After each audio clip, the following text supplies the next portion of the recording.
لا تعلمون. پس اگر نمی‌دانید از آگاهان بپرسید.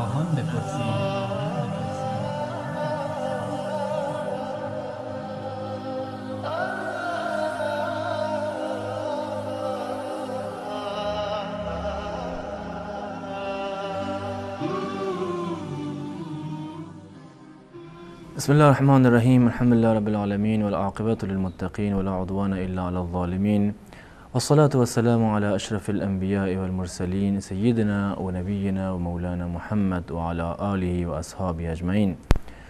عرض سلام و خسته نباشید دارم خدمت شما بینندگان عزیز. امیدوارم در هر کجا که هستین همیشه شاد و خوش و خرم باشین. در خدمت شما عزیزان هستیم با یکی دیگر از برنامه‌های پرسش و پاسخ. در این برنامه نیز در خدمت جناب مولانا عبدالقدوس دهقان هستیم. خدمت ایشان نیز عرض سلام و خسته نباشید داریم و بفرمایید. منم در آغاز این برنامه خدمت شما جناب آقای عباسی و تمامی بینندگان عزیز و ارجمند عرض ادب و سلام دارم. السلام علیکم و رحمت الله و برکاته. و امیدوار هستم که الله متعال آنچه را که موجب رضایتش هست به ما توفیق گفتن و به همه توفیق شنیدن و عمل کردن انشاءالله عنایت بفرمایید. آمین یا رب العالمین. تشکر میکنم از شما. اگر از سوالهای اسمس بینندگان برنامه را آغاز بکنیم. اولین بیننده سوالش این است که سلام، آیا اگر دو نفر خواهر و برادر شیری باشند با هم ازدواج بکنن 3 تا بچه هم داشته باشن باید چه کار کنن؟ 10 بار هم زیادتر شیر خوردن. آقای یدالله نجفی از ارومیه این سوال کرد. الحمد لله رب العالمین و صلی الله علی نبینا محمد و علی آله و صحبه اجمعین. مسئله رضاعت و به صورت کلی محرمات، زنانی که ازدواج با آنها حرام هست قبل از ازدواج باید در جامعه و در خانواده هایی که این وصلت ها صورت میگیرد باید تحقیق کاملی رو داشته باشند که آیا با هم دیگر محرم نیستند، کسی آنها رو شیر نداده، از نظر رضایی با هم دیگر نسبتی رو ندارند و محرم یک دیگر نیستند، تا اینکه چنین مشکلات بعد از چندین سال اونم با وجود چندین فرزند در واقع این مشکلات پیش نیاد و یک خانواده ای از هم نپاشه. این اصل مبدأ هست و یک اساسی هست. قبل از این که اقدامی صورت بگیرد و ازدواجی مطرح بشود باید تحقیق بشود که آیا رضاعتی و شیرخوارگی وجود داشته یا خیر. و حکم رضاع و شیرخوارگی دقیقا همون حکم نسب هست. رسول الله صلی الله علیه وسلم میفرماند که هر چیزی که از نسب حرام هست از رضاع و شیرخوارگی هم حرام هست. همان گونه که مادر و خواهر و دختران نسبی مثلا حرام هستند، به همین صورت دختران و خواهران و مادران رضاعی و شیری هم در واقع حرام می شوند و ازدواج با آنها درست نیست. و الله متعال صراحتا در قرآن اینو اشاره کرده و امهاتکم اللاتی ارضعنکم و اخواتکم من الرضاعه، مادران و خواهران رضاعی شما حرام هستند بر شما، ازدواج با آنها جایز نیست، همان گونه که مادران و خواهران نسبی در واقع حرام هستند. و در مورد حکم فقهی و شرعی که در این زمینه وجود دارد 2 تا دیدگاه در میان فقها مطرح شده. دیدگاه اولی که دیدگاه امام مالک و امام ابو حنیفه رحمت الله علیه هست و این 2 مذهب این فتوا میدن به مطلق کوچکترین شیرخوارگی و همون اسم شیرخوارگی و حتی برای یک بارم که شده اگر یک پسری یا دختری از یک زنی شیر بخورن این شیرخوارگی ثابت می شود و رضا ثابت می شود و محرمیت برای اونها در واقع برقرار می گردد والا اینکه یک بار شیر خورده باشد. مذهب دیگری که در این زمینه و نظر دیگری که هست نظر امام شافعی رحمت الله علیه و امام احمد ابن حنبل هست رحمت الله علیهما، که در این زمینه نظرشون این است که اگر کمتر از 5 بار رضاعت صورت گرفته باشه، کمتر از 5 بار شیر خورده باشند، این در واقع محرمیت رو ثابت نمی کند و ازدواج هم در واقع در این جایز هست. اما قطعا احتیاط در این زمینه همون قول امام ابو حنیفه و قول امام مالک هست. اگر در آغاز هست، یعنی قبل از اینکه ازدواجی صورت بگیرد متوجه شدند که یک مرتبه دو مرتبه مثلا شیر خورده، احتیاط بر این است که بر مذهب امام مالک و امام ابو حنیفه رحمت الله علیه عمل بکنند. و اگر مثلا ازدواجی صورت گرفته، گفته شده که این زن و شوهری که الان زن و شوهر هستن قبلا یک بار از یک زنی شیر خوردند، یک بار یا دو بار، اگر الان ازدواج کردن چندین سال گذشته، لزومی ندارد که اون نکاح رو فسخ بکنند و تفریق صورت بگیرد بین این زن و شوهر بنابر مذهب امام شافعی و امام احمد ابن حنبل. و نظریه امام شافعی و امام احمد رحمت الله علیهما حدیث عایشه هست، دلیلشون حدیث حضرت عایشه رضی الله تعالی عنها در صحیح مسلم هست که ایشون میفرماید کان فیما انزل من القرآن 10 رضاعات معلومات یحرمن. قبلا در قرآن این آیه وجود داشته و در زمان رسول الله صلی الله علیه و سلم در آغاز وحی که 10 مرتبه شیر خوردن که مشخص باشند و مطمئنی باشند که شیر خوردن انجام گرفته و رضای صورت گرفته، اینا موجب حرمت میشد، یعنی این محرمیت ثابت میشد. ایشون در ادامه روایت میفرمایند ثم نسخن ب5 معلومات، بعد از این 10 معلومات اینا نسخ شد، منسوخ شد و به جایش همون 5 مرتبه اومد. یعنی در آیه دیگری از قرآن اومد که 5 مرتبه اگر شیرخوارگی ثابت بشود این در واقع موجب حرمت است. منتها این آیه هم نسخ شده در زمان رسول الله صلی الله علیه و آله و قطعا نسخ در غیر زمان رسول الله صلی الله علیه و سلم انجام نمیگیرد و این اتفاق در همون آخرین روزها و آخرین ماههای عمر رسول الله صلی الله علیه و سلم بود. اون گونه که حضرت عایشه رضی الله تعالی عنها میفرماد حتی در همین روایت که زمانی که رسول الله صلی الله علیه و سلم از دنیا رفتند و هن مما یتلا، این آیات جز آیاتی بود که مردم هنوز تلاوت میکردند، یعنی این خبر به بسیاری نرسیده بود که این آیات منسوخ شده و گمان میکردند که بازم جز قرآن مجید هست. این آخرین دلیل هست و دلیل قوی هست، صحیح هست، در صحیح مسلم هست. پس بنابراین اگر یک فردی، دختری یا پسری از یک زنی 5 مرتبه شیر خورده باشد، محرمیت ثابت می شود و بر همدیگر محرم می شوند و ازدواج در واقع در میان اونها حرام می شود. یعنی این پسری که از یک زنی شیر خورده نه با اون زن میتونه ازدواج بکنه و نه با دختران اون زن و مانند همون احکام نسبی کاملا در اینجا تطبیق می شود. اما الان که بنابر آن چیزی که در سوال اومده تقریبا 10 سال هست که 3 بچه دارن، 10 سال ازدواج، چندی ساله که ازدواج کردن، 10 بار که شیر خوردن. به اتفاق تمام مذاهب اهل سنت و الجماعت، حتی به مذهب امام شافعی و احمد بن حنبل، این دوتا خواهر و برادر یک دیگر حساب می شوند و این نکاح منعقد نشده. نمیگوییم که این باید طلاق بدهد، طلاقی در کار نیست، نکاح منعقد نشده و از نظر شرعی این اصطلاح میگن باید در میان اونها تفریق بشود، یعنی قاضی و دادگاه باید اونها را از هم دیگر جدا بکند و این حکم شرعی هست. ادامه دادن چنین زندگی حرام هست، ناجایز هست، این ازدواج با محارم هست و یک نوع زنا محسوب میشود. اما قبلا که نمیدونستند حکمش جداگانه هست، الله متعال از اونها در میگذارد، زیرا که این بنابر شبهه بوده و به خاطر جهلی بوده که در این زمینه صورت گرفته. و حکم فرزندانی هم که به دنیا اومدن از نظر نسبی اونها منتسب هستند به پدرشون، یعنی این نسلشون و نسبشون کاملا ثابت هست، معترف هست به اون، فرزندان اون مرد حساب میشوند. اما این ازدواج نامشروعی هست و قاضی باید این زن و شوهر رو از هم دیگر جدا بکنه. جزاکم الله خیر. بینندگان عزیز، در اینجا یک میان برنامه با هم میبینیم و دوباره باز خواهیم گشت، در خدمت شما عزیزان خواهیم بود.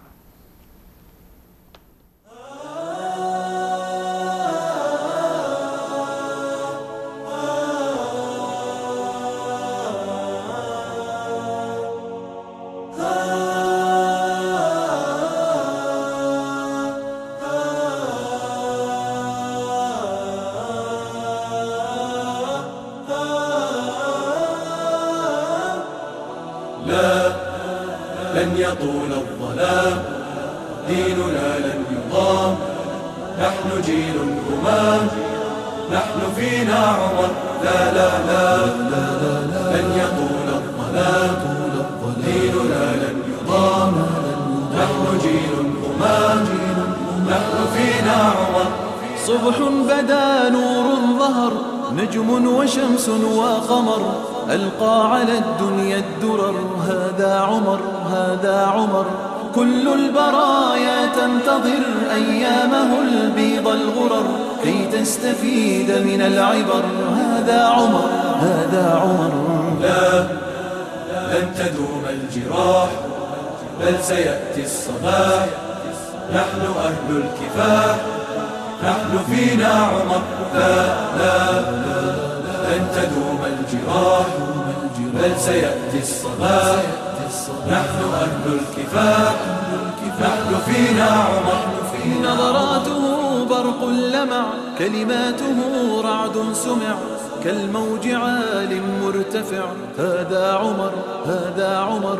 أهدى لنا أحلى السير، نزلت توافقه السور، واختاره خير البشر. هذا عمر، هذا عمر. لا، لن يظل البلاء، سوف يسمو الضياء. نحن جند السماء، نحن فينا عمر. لا، لن يظل البلاء، سوف يسمو الضياء. نحن جند السماء، نحن فينا عمر.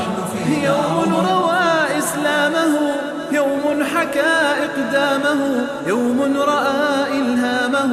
هذا عمر، يوم جنى أحلامه، يوم بكى أيامه، وانهار من هول الخبر. هذا عمر، هذا عمر. لن يظل البلاء، سوف يسمو الضياء. نحن جند السماء، نحن فينا عمر. لا، لن يظل البلاء، سوف يسمو الضياء. نحن جند السماء، نحن فينا عمر.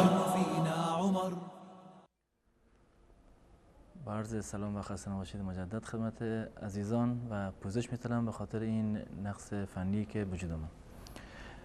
جناب مولانا بیننده بعدی پرسیدن که دعای مرگ کردن صحیح می باشد یا از دیگری بخواهیم که برایمان آرزو کند؟ بسم الله الرحمن الرحیم. در مورد این که انسان آرزوی مرگ رو داشته باشد، این صفت یک مسلمان نیست. مسلمان همیشه امیدوار هست به الله متعال و هر مسلمانی باید دعای طول عمر برای خودش بکند و حسن خاتمه. طول عمر همراه با عمل صالح و حسن خاتمه‌ای که الله متعال به همه مسلمانان انشاءالله نصیب بفرماید. و این دنیا همان گونه که همه می‌دانیم مزرعه آخرت هست، یعنی یک زمینه‌ای هست که ما در دنیا اومدیم به خاطر این که آخرت خودمان را و قیامت خودمان را آباد بکنیم. اگر کسی دعا بکند که الله متعال مرگش را در واقع زمانش را برساند، به این معنی هست که دعا کرده که اعمال صالحش کمتر بشود و این فرصت از اون گرفته بشود. بدین خاطر ما میبینیم که در روایاتی از رسول الله صلی الله علیه و سلم چندین روایت هست که به صورت کلی دعای مرگ و طلب مرگ کردن برای خود را در واقع رسول الله صلی الله علیه و سلم ممنوع قرار دادن. روایتی هست در صحیح مسلم از حضرت ابو هریره رضی الله تعالی عنه که میگوید رسول الله صلی الله علیه و سلم فرمودند: لا یتمنى احدکم الموت ولا یدعو به قبل ان یأتیه. هیچ کسی از شما مبادا برای خودش دعای مرگ بکند و تمنای مرگ را داشته باشد قبل از این که مرگ برسد. نه چنین دعایی بکند که الله متعال به اون مرگ بدهد و نه دعا بکند که تمنا بکند که کاش که مرگ من امروز فرا می رسید و از دنیا می رفتم. و به همین دلیل هست که رسول الله در ادامه روایت می فرماند که انه اذا مات احدکم انقطع عمله و انه لا یزید المؤمن عمره الا خیرا. و وقتی که انسان میمیرد اجلش تمام میشود، عمرش به پایان میرسد. طولانی بودن عمر برای مؤمن چیزی ندارد به جز خیر. هرچند انسان بیشتر زنده بماند قطعا ثواب بیشتری رو انجام میدهد، فرصت بیشتری رو دارد برای انجام اطاعات و فرصت طولانی تری رو دارد برای انجام توبه و طلب استغفار از الله متعال. و همچنین در روایت دیگری از صحیح بخاری هم اومده که لا یتمنین احدکم الموت. هیچ کس از شما مرگ رو تمنا نکنید، آرزو نکنید، زیرا که از دو حال خالی نیست. یا انسان نیکوکار هست، محسن هست، یا اینکه بدکار و گناهکار است. اما محسنا فلعله ان یزداد. یا اینکه انسان مؤمن هست، مسلمان هست و محسن و نیکوکار هست که لعله ان یزداد، شاید این نیکی‌هایش و خوبی‌هایش اضافه بشود. و اما مسیئا فلعله ان یستعتب. یا اینکه گناهکار هست، گناهی رو انجام داده، چه بسا که الله متعال بهش فرصتی رو عنایت بکنه که توبه بکند و طلب مغفرت و عذرخواهی بکند از الله متعال. و واقعا یک اتفاق جالبی افتاد در زمان رسول الله صلی الله علیه و سلم، گرچه مقدار شاید طولانی بشود این پاسخ. 2 نفر اومدند از یک قبیله در محضر رسول الله صلی الله علیه و سلم و هر دوتا مسلمان شدند، با هم مسلمان شدند. از یک قبیله از اطراف مدینه آمدند محضر رسول الله صلی الله علیه و سلم و هر دوتاشون مسلمان شدند. و بعد از اندکی و چند ماهی که گذشت یا 1 سالی رفتن به جهاد، یکی از اون 2 نفر شهید شد. و اون نفر دوم 1 سال دیگه عمر کرد. قبلا شهید شده بود یکی از اون دوتا و یک نفرشون عمرش طولانی تر بود، تقریبا 1 سال دیگر زنده بود. یک روز یکی از اصحاب رسول الله صلی الله علیه و سلم، اگر اشتباه نکنم ابو طلحه انصاری رضی الله تعالی عنه، در خواب دیدند که اون کسی که شهید نشده به مرگ طبیعی مرده، قبل از شهید وارد بهشت شده. اینجا تعجب بود برای همه که اون فرد اولی شهید شده، در جنگ رفته، جهاد کرده، مبارزه و در رکاب رسول الله صلی الله علیه وسلم و جان خودش را در راه الله متعال داده. چگونه ممکن هست که این نفر بعدی که به مرگ طبیعی مرده و هر دوتا با هم مسلمان شدن، این نفر دومی قبل از اون شهید به بهشت برود؟ آمدند و این خواب را خدمت رسول الله صلی الله علیه وسلم مطرح کردند. ایشان فرمودند که بله، این جای تعجبی ندارد. 1 سال کامل این نفر دوم زنده بوده. شما حساب بکنید در این 1 سال چه اندازه نماز خونده، روزه گرفته، کارهای خیری را انجام داده.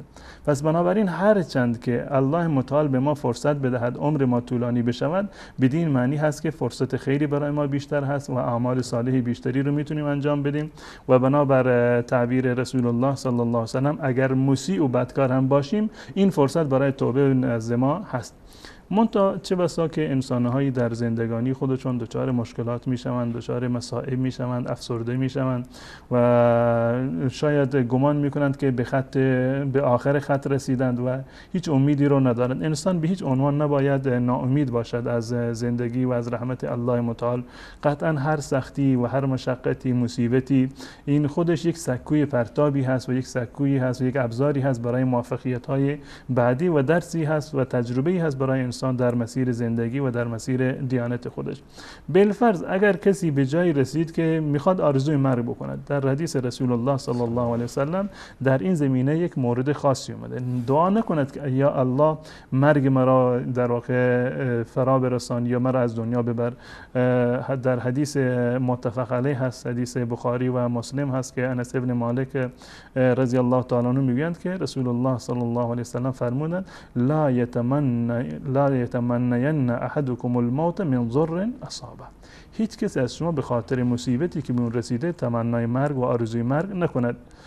فإن کان لابد، اگر چاری نداشت، به اندازه اندوهگین بود، ناراحت بود و تحملش در واقع به پایان رسیده بود که میخواد تمنای مرگ بکند، رسول الله صلی الله علیه و سلم فرمودند که فإن کان لابد فاعلا، اگر قطعا چاری نداره جز آرزوی مرگ، فلیقل، این گونه دعا بکند، این دعا را بکند، نه اینکه آرزوی مرگ بکند. اللهم احینی ما کانت الحیات خیرا لی، پروردگارا تا زمانی که زندگی برای من مناسب تر هست و خوب هست، مرا زنده نگه دار. و توفنی اذا کانت الوفات خیرا لی، و زمانی که وفات برای من بهتر باشه، من از دنیا ببر. این دعا رو بخونن و بهترین دعایی هست و هم بر سنت رسول الله صلی الله علیه و سلم عمل کردن و توصیه رسول الله صلی الله علیه و سلم رو اجرا کردن و هم این که از اون ممنوعیت و محظوریت شرعی که ممنوعیت وارد شده در واقع پرهیز کردن.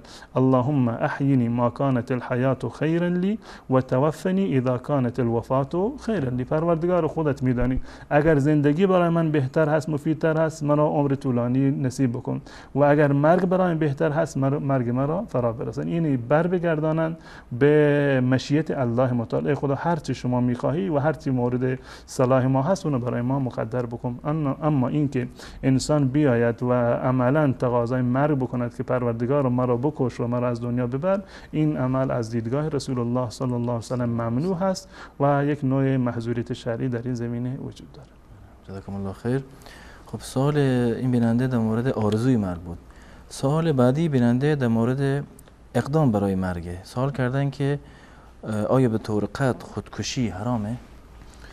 بله قطعا، یعنی خودکشی یا به صورت کلی قتل، اهم از این که قتل نفس باشه که انسان خودش را بکشد و از بین ببرد یا دیگری را از بین ببرد، این در واقع در یک سطح هست، یعنی گناهش و معصیتش و عصیانی که انجام گرفته، نافرمانیش در یک حدی هست و الله متعال به ما توصیه کرده که ولا تقتلوا انفسکم ان الله کان بكم رحیما، خودتان را نکشید، الله متعال نسبت به شما و برای شما رحیم هست و مهربان هست و این جانی رو که الله متعال داده به من و شما و این بدنی رو که در اختیار من و شما هست، این مال من و شما نیست، این از آن الله متعال هست، یک موجودی هست، جانی هست و روحی هست که الله متعال اینو در واقع خلق کرده و آفریده و امانت از در اختیار ما. همان گونه که ما اجازه نداریم کسی دیگری را بکشیم، به همان صورت ما اجازه نداریم که خودمان را در واقع بکشیم و از بین ببریم. قطعا این حرام هست، یکی از محرمات هست و تا جایی که از زبان رسول الله صلی الله علیه وسلم در این زمینه چندین روایت وارد شده و این جزء محرمات هست و وعیدهایی در این زمینه ثابت شده. به طور مثال رسول الله صلی الله علیه وسلم فرمودند من قتل نفسه بشیء عذب به یوم القیامه، هر کسی که با یک ابزاری خودش را در دنیا بکشد، در روز قیامت الله متعال به همان وسیله اونو در واقع عذاب میدهد. اگر خودش را حلق آویز بکند یا با سمی از بین ببرد یا با ابزار دیگر از بین ببرد، در روایت اومده که در روز قیامت مجازاتش و عذابش همین موردی هست که خودش اقدام کرده، با چه وسیله خودش را کشته، در روز قیامت الله متعال با همان وسیله اون رو در واقع عذاب میدهد. این در مورد اصل حکم خودکشی هست که از دیدگاه شریعت اسلامی حرام هست. اما یک نکته دیگر اینجا من لازم میدونم که توصیه بکنم به بینندگان عزیز و ارجمندمون و اون یک نوع برداشت غلطی هست و یک نوع سوء تفاهمی هست در صورتی که در یک جامعه مثلا یک قتل نفسی یا خودکشی انجام میگیرد. تمام مردم احساس میکنند که فلانی خودکشی کرده حتما جهنمی هست و الله متعال او رو نمیبخشد، یک حکمی صادر میکنند که در حدیث اومده که این جهنمی هست دیگه، چه بسا این مورد و سبب رنجش خانواده ها بشود یا این چه بسا این اظهار بکنند باعث درگیری بشود. این حکم این گونه نیست. ما روایاتی رو داریم، درست هست که وعید وارد شده، همون گونه که در بسیاری دیگر از موارد وعید وارد شده. در مورد قتل وعید وارد شده، در مورد سرقت وعید هست، در مورد زنا وعید هست، در مورد ربا وعید هست و بسیاری دیگر از گناهان کبیره رو وعیدهایی دربارهشون اومده و یکی از اون گناهان کبیره همین قتل است. اما از این که قتل نفس غیر باشد یا نفس خودش باشد و الله متعال در قرآن کریم در سوره نساء اینو صراحتا بیان کرده که ان الله لا یغفر ان یشرک به، الله متعال شرک را بدون توبه نمیبخشد، شرک را بدون توبه الله متعال نمیبخشد و یغفر ما دون ذلک لمن یشاء، غیر از شرک هر چیزی رو که برای هر کسی که بخواهد الله متعال میبخشد. یک کسی زنا کرده، یک کسی در واقع قتلی رو انجام داده، خودکشی کرده یا گناه دیگری رو انجام داده، از دیدگاه اهل سنت و الجماعت اینها در دایره مشیت و خاص الله متعال هست. اگر الله متعال بخواهد معافش میکند و چه بسا الله متعال انسانهایی رو معاف بکند. و جالب این است که در شریعت اسلامی کفاره های زیادی رو ما داریم، کفاره های زیادی وجود دارد که این کفارات سبب می شوند که گناهی که انسان انجام داده کم کم از بین بروند. چه بسا انسانی که خودکشی کرده اعمال نیک و صالح خیلی زیادی رو داره، خوبی های زیادی رو داشته، اهل نماز و روزه و زکات و حج و بقیه اعمال خیر بوده و این اعمال خیر برای شفاعت بکنند و الله متعال از اون در بگذارد. یا مثلا کسانی که بر اون نماز جنازه میخونند، بر اون نماز جنازه میخونند و در روایت اومده هر کسی که چند نفر از مسلمانان، 40 نفر در روایتی 100 نفر در روایتی 3 صف مثلا اومده که بر یک مسلمانی نماز بخونند و شفاعت بکنند، الا شفعوا فیه، الله متعال شفاعتشون رو قبول میکنه. و همین نماز جنازه این در واقع دعای مغفرت هست، یک نوع سفارشی هست و شفاعتی هست به درگاه الله متعال که الله متعال از گناهان این انسان در بگذارد. و این هم امکان دارد که با نماز جنازه الله متعال از همین کسی که خودکشی کرده بگذرد.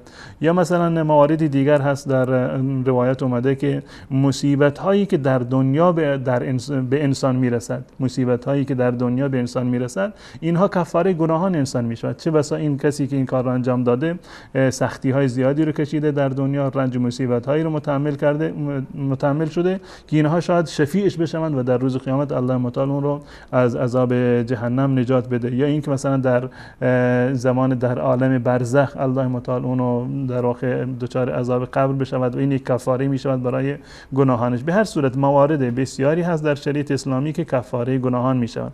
پس بنابراین اگر شخصی در یک منطقه خودکشی کرد، این بدین معنی نیست که شما حکم بکنید که فلانی جهنمی هست، به هیچ صورت. و عقیده اهل سنت و الجماعت این است که امام طحاوی و بقیه ائمه گفتند که ما هیچ کسی از اهل قبله رو نه به بهشت میفرستیم و نه به جهنم.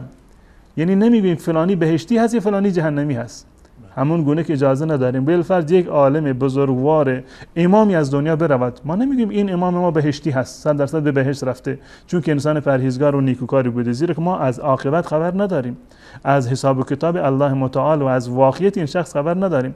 و همچنین انسانی که با گناه از دنیا رفته، ما نمیدونیم که با چه نیتی و با چه ایمانی از دنیا رفته و الله متعال با اون چه برخوردی رو انجام داده.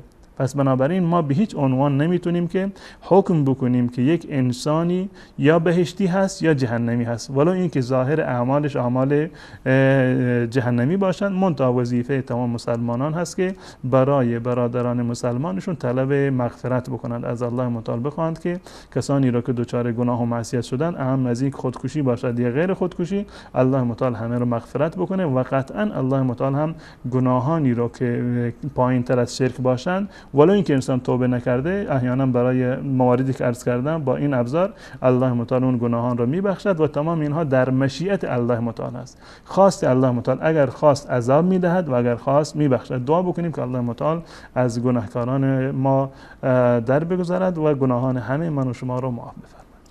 جزاکم الله خیر.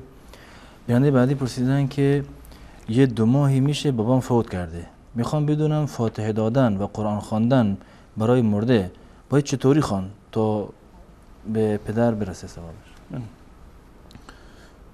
متاسفانه این مسئله رو هرچی که بیشتر ما بیان میکنیم و چندین مورد این سوال شده و ظاهرا مردم ما به اون اندازه پایبند رسم هستند و در این زمینه با احساس و عاطفه خودشون برخورد میکنند که احکام شریعت را و دستورات و توصیه های رسول الله صلی الله علیه وسلم رو نادیده میگیرند. بحث مرگ و بحث ایصال ثواب برای مردگان یک بحث شرعی هست و یک امری هست از امور غیب که ما از آن اطلاعی نداریم. پس بنابراین باید مقید به شریعت باشیم، مقید به دستورات الله متعال باشیم، مقید به سنت رسول الله صلی الله علیه و سلم باشیم. رسول گرامی اسلام صلی الله علیه و سلم مگر برای فرزندانش که از دنیا رفتند، دخترانش که از دنیا رفتند، همسر گرامیشون حضرت خدیجه رضی الله تعالی عنها که از دنیا رفتند و عمویشون و بقیه خویشاوندانشون، صحابهشون که از دنیا رفتند، مگر ایصال ثواب نکردند؟ قطعا ایصال ثواب کردند. نبی رحمت بوده. چه کار میکردند ایشون؟ روایت حضرت عایشه رضی الله تعالی عنها است که در صحیح مسلم که هر شبی که میگوید که نوبت من میشد، رسول الله صلی الله علیه و سلم در آخر شب میرفتند قبرستان بقیع و برای مردگان دعا میکردند و دعاش آوردند که میگفتند السلام علیکم اهل الدیار من المؤمنین و المسلمین الی آخرین دعایی که رسول الله صلی الله علیه و سلم میفرمودند. در هیچ جایی در سنت رسول الله و در زندگانی رسول الله و صحابه بزرگوارمون ابوبکر و عمر و عثمان و ائمه مجتهدینمون امام ابو حنیفه، مالک، شافعی، احمد بن حنبل و ائمه محدثینمون ما این مورد را نداریم که شما برای مردگانتون قرآن بخوانید یا فاتحه بخوانید. چون این چیزی اساسا در شریعت اسلامی وجود ندارد، نه در آیات قرآن و نه در احادیث رسول الله صلی الله علیه و سلم. پس بنابراین ما چه کار بکنیم؟ بله امکان دارد ایصال ثواب بکنید برای مردگان خودتون، دعا بکنید و به یک گونه این نفع و خیر رو به مردگان برسونید که قطعی هست و 100% میرسد. در مورد رسیدن ثواب قرآن به مردگان در میان علما اختلاف هست. اختلاف دیدگاهی وجود داره. ولو اینکه برخی از علما گفتند که این جزء اعمال ثواب هست، جزء کلیات اینو گرفتن، دلیل کلی که ایصال ثواب جایز هست و میرسند، گفتند یکی از راههای ایصال ثواب خواندن قرآن است. اما عملا چون این ایصال ثوابی در تاریخ اسلام، منظورم تاریخ صدر اسلام هست و در زمان خلفا و ائمه بزرگوار ما صورت نگرفته که کسی بیاد ختمی بگیره برای مردگان خودشون و چنین عمل بکنن، بلکه روایتی داریم در صحیح مسلم هست، حضرت ابو هریره رضی الله تعالی عنه میگوید رسول الله صلی الله علیه و سلم فرمودند اذا مات الانسان انقطع عمله الا من ثلاث، زمانی که انسان از دنیا میرود عملش قطع میشود، پایان مییابد مگر در 3 مورد. ثوابی که به انسان میرسد قطع می شود، اعمالش دفتر و پرونده اعمالش بسته می شود مگر در 3 مورد. این روایت صحیح است در صحیح مسلم که از رسول الله صلی الله علیه و سلم نقل شده الا من صدقه جاریه او علم ينتفع به او ولد صالح يدعو له. این 3 مورد را رسول الله صلی الله علیه و سلم فرمودند انسان که بیمیرد اعمالش قطع میشوند، ثوابی به اون نمیرسد مگر در 3 مورد. یکی این که صدقه جاریه رو خودش انجام داده باشد یا دیگران به نامش انجام داده باشند، یا علم نافعی که اونو پخش کرده باشد، قرآنی رو خریده وقف کرده، کتاب دینی رو خریده وقف کرده، یا شاگردانی دارد، به هر صورت این ثواب میرسد. او ولد صالح یدعو له، یا فرزند صالحی که برای پدر و مادرش دعا بکند. بالاترین درجه ایصال ثواب برای پدر و مادر و برای مرده مطلقاً دعا هست. از دعا ایصال ثوابی بالاتر ما نداریم. و جالب هست در روایتی که در طبرانی اومده حضرت ابو هریره رضی الله تعالی عنه نقل میکنند که رسول الله صلی الله علیه وسلم فرمودند که الله متعال در روز قیامت درجه برخی از انسانها رو، بندگان خودش رو خیلی بالا میبرد. وقتی که به قیامت وارد میشوند میبینند که عجب جایگاه بلندی ما داریم، ما این همه ثواب و این همه جایگاه رو ما نداشتیم. سوال میکنند از الله متعال که ای رب انا لی هذه الدرجه، پروردگارا این درجه و این جایگاه، این مرتبه بلند از کجا به ما رسیده؟ الله متعال در جواب میفرماید که به دعای ولدک لک، به دعای ولدک لک، این به خاطر دعای فرزندت هست که برای تو دعا کرده، این همه جایگاه رو به تو الله متعال عنایت کرده. من نمیدونم چرا مردم ما این همه اصرار دارند که پایبند رسم باشند، پایبند احساس و عاطفه خودشون باشند، از طعنه مردم بترسند و عملا بیایند آن چیزی رو که رسول الله صلی الله علیه وسلم به عنوان برترین مورد ایصال ثواب ذکر کردن اونو فراموش بکنند، بروند یک دعوتی بگیرند، چند نفر رو دعوت بکنند یا یک کسی رو بیارند اجاره بکنند که قرآن بخونند، ختم بگیرند. اینها کارهای خلاف شرع هست، از رسول الله و صحابه و ائمه ثابت نیست. آن چیزی که از رسول الله ثابت هست دعای خیر هست و از تمام کارهایی که شما انجام میدهید ثواب دعای خیر برتر و بالاتر هست. غیر از این میتوانید کتابی رو بگیرید و کتابهای دینی رو، شرعی رو مثلا بگیرید و ایصال ثواب بکنید، تقسیم بکنید در میان مردم چند نسخه قرآن رو بگیرید در مساجد بگذارید تا اینکه مردم مطالعه میکنن، میخونن، ثوابش به مردگان شما برسه. مسجد بسازید و مواردی دیگر از صدقه جاریه هست، برای مردگان خودتون این صدقه جاریه رو ایجاد بکنید. اما این که بیایید و مراسم ترحیم بگیرید، مردم رو دعوت بکنید و مهمانی ترتیب بدهید و قرآن خوانی صورت بگیره، این خلاف سنت رسول الله صلی الله علیه و سلم است. جزاکم الله خیر. بیننده بعدی پرسیدن که آیا ذکر کردن با دست چپ درست است یا نه؟ بفرمایید. درباره ذکر بحث درست بودنش که با ذکر با دست چپ اشکالی نداره، درست هست به صورت کلی، هم با دست راست درست هست و هم با دست چپ. یعنی این که اگر کسی با دست چپ ذکر کرد معنیش این نیست که کار گناهی رو انجام داده که و الله متعال اون رو مؤاخذه بکند. منتها وقتی که ما برمیگردیم به سنت رسول الله صلی الله علیه و سلم میبینیم که سنت رسول الله صلی الله علیه و سلم و روش ایشان این بوده که همیشه با دست راست تسبیح میگفتن، از کارشون رو با دست راست به این صورت همیشه ذکر میکردن و اولاتر این است که انسان با دست ذکر بکند، زیرا که این دست بنابر روایت رسول الله صلی الله علیه و سلم فانهن مستنطقات، که این بنده های انگشت از اینها بازجویی میشود، اینها پیش الله متعال شهادت میدهند و گواهی میدهند. پس بنابراین اولاتر این است که انسان با دست خودش ذکر بکند. البته ذکر با تسبیح هم جایز هست، اشکال نداره، اما ذکر با دست و با بنده انگشت این اولاتر و برتر هست، زیرا که این هم در در روایت اومده و رسول الله صلی الله علیه و سلم این گونه عمل میکردند. روایتی هست در سنن ابو داود از حضرت عبدالله ابن عمرو ابن عاص رضی الله تعالی عنهما که میگوید من دیدم رسول الله صلی الله علیه و سلم را که یعقد التسبیح بیمینه. روایت در سنن ابو داود هست، میگه من رسول الله صلی الله علیه و سلم را دیدم که یعقد التسبیح بیمینه، که تسبیحات را با دست راست خودش در واقع حساب میکردن و این روایت را هم بسیاری از علما تصحیح کردن. اضافه بر این وقتی که سیره رسول الله صلی الله علیه و سلم را نگاه میکنیم، روایتی هست در متفق علیه هست در صحیح بخاری و صحیح مسلم از حضرت عایشه رضی الله تعالی عنها که میگه کان النبی صلی الله علیه و سلم يعجبه التيمن في تنعله وترجله وطهوره وفي شأنه كله، که رسول الله صلی الله علیه و سلم میپسندیدند با دست راست عمل کردن رو، به کار گرفتن دست راست رو در پوشیدن کفش و در هنگام قدم زدن و راه رفتن و شانه کردن سرشون و در هنگام وضو گرفتن و در تمام امور ایشون همیشه با دست راستشون استفاده میکردن. و از نظر ادب و از نظر آداب اسلامی که وجود دارند، اعمالی رو که اعمال خیر هستند انسان باید با دست راست خودش انجام بدهد. یک چیزی رو به کسی دیگر میدهید، با دست راست حتما بدهید. آبی غذایی میخورید، با دست راست بخورید. اعمال خیری رو که انجام میدهید با دست راست انجام بدهید. اعمالی رو که جز نظافت هست، مانند استنجا هست، مانند گرفتن آب بینی هست، بیشتر از نظر ادب اسلامی اینها با دست چپ انجام میشن. پس بنابراین اولاتر و بهتر این است که اذکار را همان گونه که رسول الله صلی الله علیه و سلم انجام میدادند ما هم با دست راست خودمون بشماریم و اگر احیانا کسی با دست راست و چپ هر دو تاشون گناهی رو مرتکب نشده اما خلاف سنت رو انجام داده و اون ثواب عمل بر سنت رو نخواهد داشت.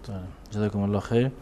بیانیه بعدی پرسیدن که در نماز شب چند رکعت بخوانیم و خواندن دعا با زبان محلی در سجده درست است یا نه؟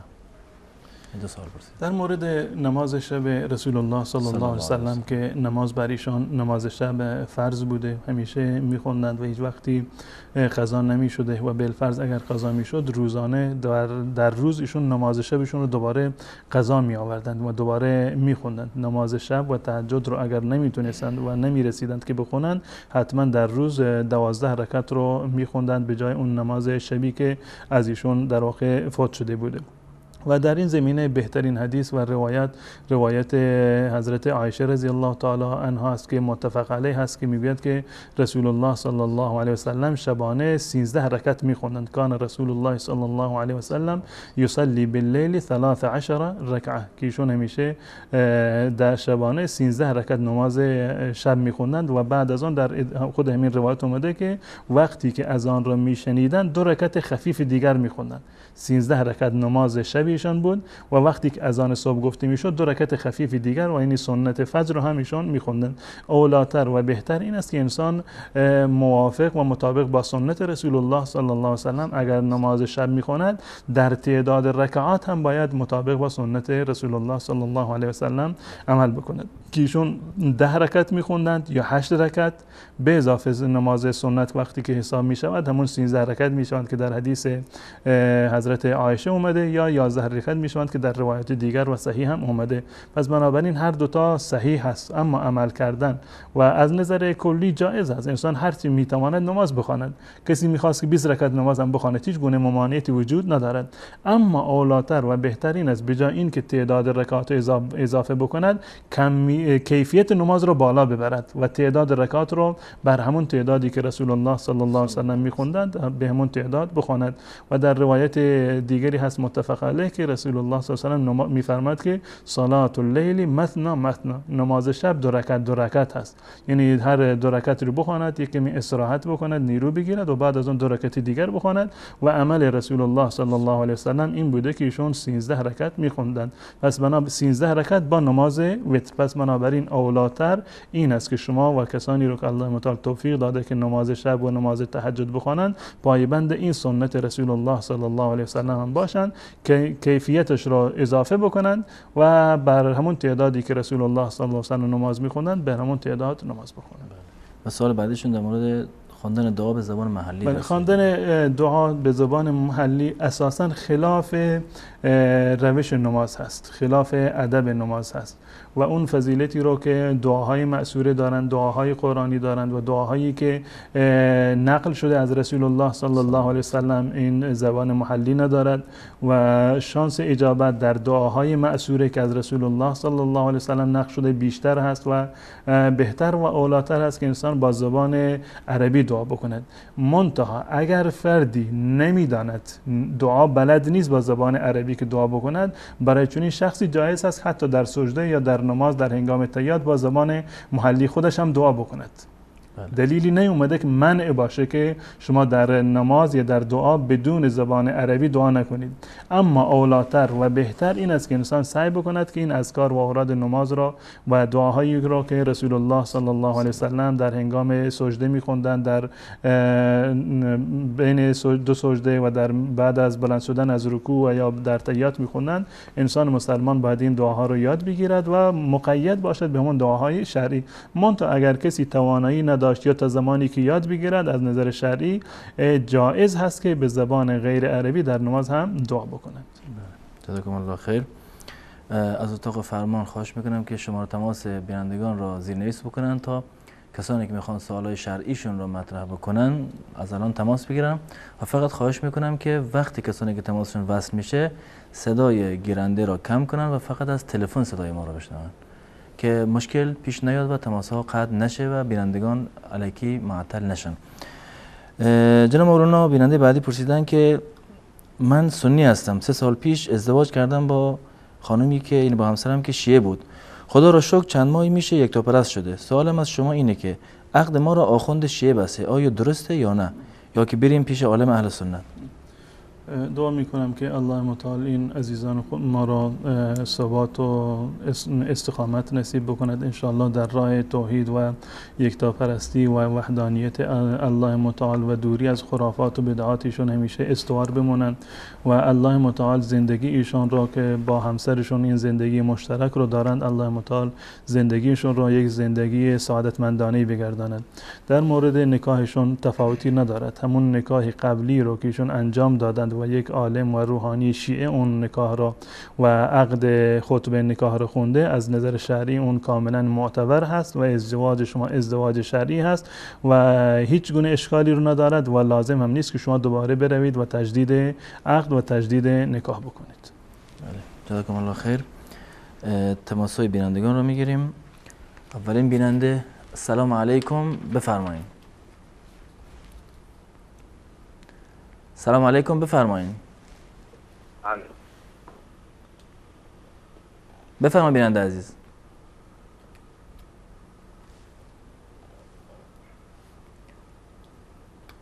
سلام علیکم، بفرمایید. سلام علیکم. و علیکم السلام و رحمت الله. بفرمایید بیننده عزیز. आज دیدگاه می‌ذاریم کانتکت نکنیم. در خدمت شما هستیم. با می پوتی ما 800 گرم بالا طلا داره. یک دختر خودترگم داریم، اون میگه 20 گرمش دهیم میگه و باقی بندش میگه از زکات صاحب میگه چی تو امو دمو دختره که یک 30 گرم دو 40 گرم دو داده. ببخشید سوالتون واضح نیست. زکات میشه. ببخشید میشه سوالتون رو دوباره مطرح کنین چون سوال متوجه نشدیم. یعنی 150 گرم طلا امی کوچی ما داره. بله؟ الو میشنوی؟ 150 گرم طلا دارین. بله. 150 گرم طلا خانم ما داره. بله. یک دختر خودترک داری، نه 5 سالت میگه 50 گرم میشه. او میگه. بله. باز ازی باقی ماندهش 100 گرم میمانه. از این زکات میشه یا کم 150 گرم از کل زکات جدا میشه؟ بله. انشالله پاسخ دریافت میکنیم. بیننده بعدی رو بگیریم. بله سلام. سلام علیکم، بفرمایید. فرید حبیبی هستم. من 2 سوال داشتم، یکی راجع به نماز مسافرانه. بله. چند روز تا چند روز آدم باید بیرون باشه که نماز مسافرانه بخونه و چقدر کیلومتر دور. و دیگه در نماز جمعه آیا پیامبر صلی الله علیه و سنت میخواندن وقتی که داخل مسجد میشدن؟ یعنی تشکر. سلام علیکم. خداحافظ. تشکر میکنم از شما. بیننده بعدی رو بگیریم. سلام علیکم، بفرمایید. سلام علیکم، بفرمایید. سلام علیکم، خسته نباشید. سلامت باشین، بفرمایید. شبکه وصال حق. شبکه وصال حق، برنامه پرسش و پاسخ. سلام علیکم. من فقط یه سوال مهمی داشتم، میخواستم اونو بپرسم، کارشناساتون جواب بدن. ایراد نداره؟ سوال شرعی اگه هست لطف کنین بفرمایید. بله به نظر من یه سوال هم شرعی هست، بله هم مذهبی هست. سوالم اینه که اینا شیعه میگه که آخوندهای شیعه فست و رب الکعبه رو پیروزی میگن، در صورتی که رستگاری میگن فست و رب الکعبه. در صورتی که فست و رب الکعبه در عربی یعنی پیروزی. چرا؟ این جریانه چیه؟ چرا اینو چپ برعکس معنی میکنن؟ به جای اینکه بگن فوت یعنی پیروزی میگن رستگاری. آیا این دلیل این نمیشه که اینا چپه معنی میکنن اگه بگن پیروزی؟ بله. تو قرآن هم فوت به معنای پیروزی اومده، ولی اینا رستگاری معنی میکنن. چون که به نظر من اگه فوت و رب الکعبه رو پیروزی معرفی کنن میگن علی، ما شیعه میگیم. سوالتون واضحه، انشالله در این زمینه که معنی چقدر فرق میکنه جواب را دریافت میکنیم. تشکر میکنم از شما. بیننده بعدی رو بگیریم. سلام علیکم، بفرمایید. سلام علیکم، بفرمایید.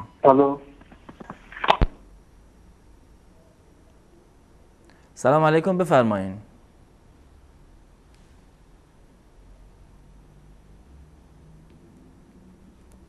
سلام علیکم، بفرمایید.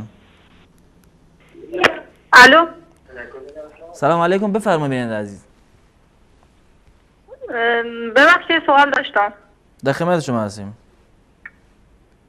ببخشید اگه شخصی به زنش گفته باشه 3 طلاقین در حالت عصبانیت 4 سال قبل حالا یه بچه هم داره 3 طلاق گفت. بله. 6 دفعه گفته، مثلا 3 بار یه بار گفت، 3 بار دیگر گفت. بله. در یک جلسه گفت. در یک جلسه 6 طلاق گفت. بله مثلا 6 طلاق گفت. حالا یه بچه هم 3 ساله داریم، حدود 4 سال پیش حرف زد. بله. بعضی از هم ملاهای میگن که مثلا طلاق حساب نمیشه، بعضی میگه طلاق حساب میشه. حالا اگه لطف کنین جواب بدین انشالله پاسخ دریافت خواهیم کرد. تشکر میکنم از شما. بیانیه بعدی رو بگیریم. سلام علیکم، بفرمایید. سلام علیکم، بفرمایید. من بیاندارم خواهش میکنم که از تلفن صدای ما رو بشنون تا صدا دیر نیاد خدمتشون. سلام علیکم، بفرمایید. سلام علیکم. و علیکم السلام و رحمت الله. سلامت باشین، بفرمایید. یک سوال داشتم خدمت شما.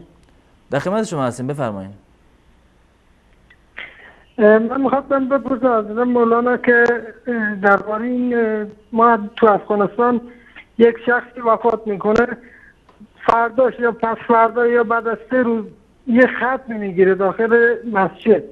دیگه خیلی مردم جمع میشن تو ختم میگیره، ختم میخونه، دیگه میره مردم بعد از 3-4-5 روز به حساب یه خیراتی هم میده. گفتیم حالا این چجوری جایی یا ناجایی. بعد یه چیز دیگه هم که درباره این انتحاری در افغانستان الان انتحاری میشه، بعضشون میگه که اینا مرتده، بعض از علما میگه نه اینا در مقابل این کفار میگه اینا جایز این کار بکنه. اینو میخواستم جناب مولانا بپرسم. تشکر میکنم از شما. تشکر میکنیم. بیانیه بعدی رو بگیریم. سلام علیکم، بفرمایید. سلام علیکم. و علیکم السلام و رحمت الله. بفرمایید بیننده عزیز. وصال حق، برنامه پرسش و پاسخ، در خدمت شما هستیم. باش. بفرمایید، منتظر سوال شما هستیم بیننده عزیز. سلام علیکم. و علیکم السلام و رحمت الله. این نماز شب میخونه، نماز خفتن دیر. بله. نماز شب میخونه، نماز شب دیر بشه ساعت 11 12 نماز خفتن این اشکال داره؟ بله. سوال دیگه هم دارین؟ نه دیگه، سلام ما مولوی صاحب برسانین و امین. سلامت باشین. تشکر میکنیم از شما. بیانده بعدی رو بگیریم. سلام علیکم، بفرمایین. سلام علیکم، خسته نباشید. سلامت باشین. لطفا صدای گیرنده رو کم کنید و از تلفن صدای ما رو بشنوین.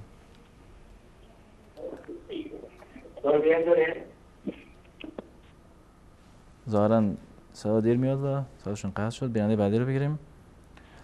سلام علیکم، بفرمایین. و علیکم السلام. مثال حق. مثال حق و برنامه پرسش و پاسخ. منتظر سوال شرعی شما هستیم. ما از تاجیکستان تماس میگیریم. از تاجیکستان بفرمایید بیانده عزیز. میخواستم در این موضوع بفهمم که از نظر شیعه یا علی گفتن یا حسین گفتن اینا شرک نباشه، از نظر شیعه شرک چی است؟ بله. الو. بله، سوالتون واضحه. سوال دیگه هم دارین؟ پناه خدا باشه. سلامت باشین. تشکر میکنیم از شما. بیانده بعدی رو بگیریم. سلام علیکم، بفرمایین. سلام علیکم، وقت شما بخیر. سلامت باشین، بفرمایین. یه سوال از حضورتون داشتم. در خدمت شما هستیم.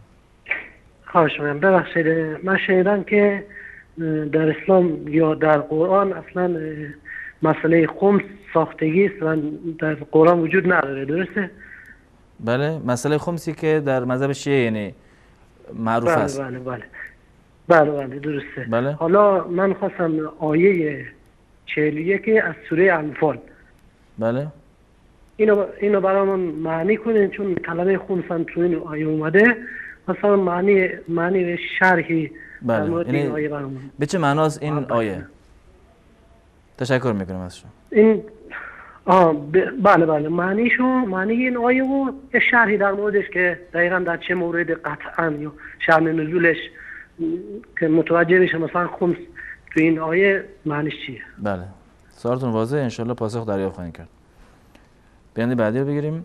سلام علیکم، بفرمایید. سلام علیکم.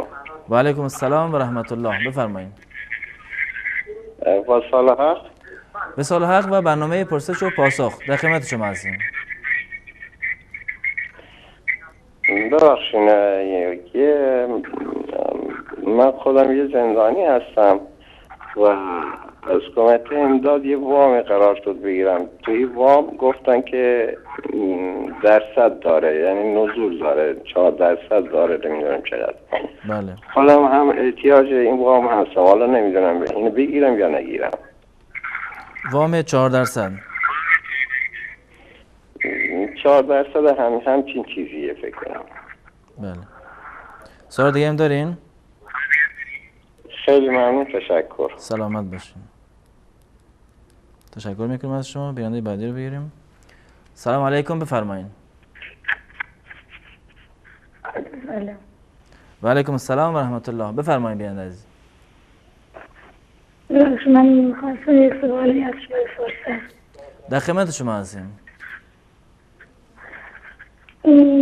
نمیدونم میگم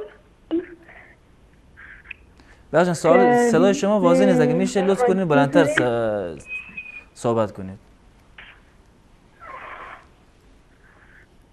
بله. اگه لطف کنید یک کمی صداتون رو بلندتر کنید چون صدا واضح نیست. من میخواستم به شما یک سوالی بپرسم که کسی که نامزد داره میشه با نامزد خودش با تلفنی حرف بزنه یا نه؟ بله. میگم که کسی که نامزد داره سوال واضحه. سوال دیگه هم دارین؟ خودشون هر میگه کسی که نامزد داره من نامزد کرده. تشکر میکنم از شما. سوال واضح، انشالله پاسخ دریافت خواهید کرد. برنده بعدی رو بگیریم. سلام علیکم، بفرمایید. سلام علیکم. و علیکم السلام و رحمت الله. بفرمایید، در خدمت شما هستیم.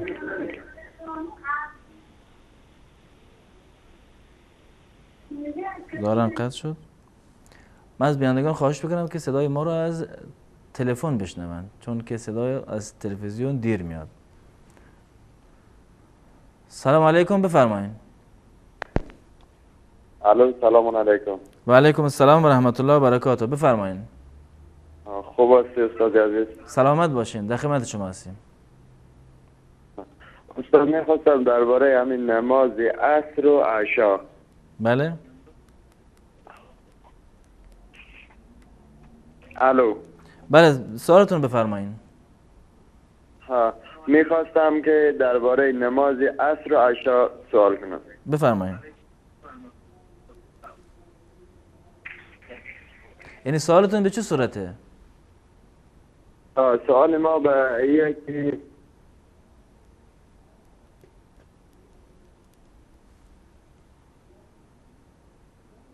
ظاهرا قطع شد. بیننده بعدی رو بگیریم. سلام علیکم، بفرمایید. سلام علیکم. الو. و علیکم السلام و رحمت الله. بفرمایید. الو. بفرمایید بیننده عزیز. وصال حق. وصال حق و برنامه پرسش و پاسخ. ما یک سوال ماستون بپرسم از شما. همین مال مذاهبت که هست، همین چی رقم ای حرومه یا حلاله؟ چه مالی؟ که پولی چیزی میدی قسمند مالی چیزی میستونی میدی مضاربت. مضاربه؟ یعنی مضاربه چه صورته اگه توضیح بدین؟ مثلا همی پول میدی به یک مال میستونه، مثلا میدی به دست از او پول فایده از او خده پول از ما فایده از اونه، مثلا نصف میشه پول. بله. اما فایده و نصف میشه. انشالله توضیح میدیم.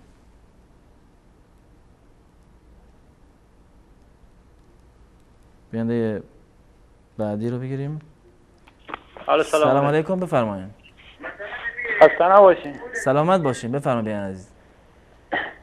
میخواستم یک سوال داشتم خدمت شما.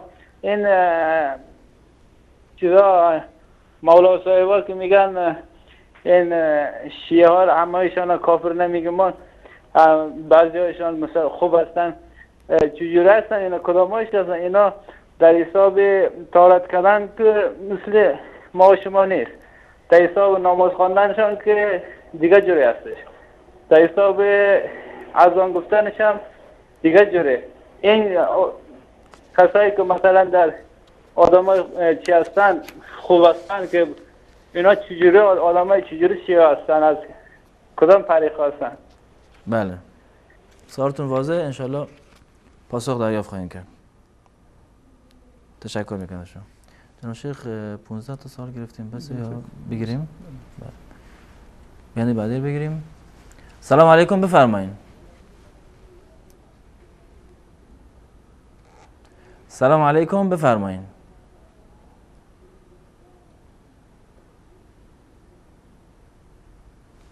قطع شد. سلام علیکم، بفرمایید.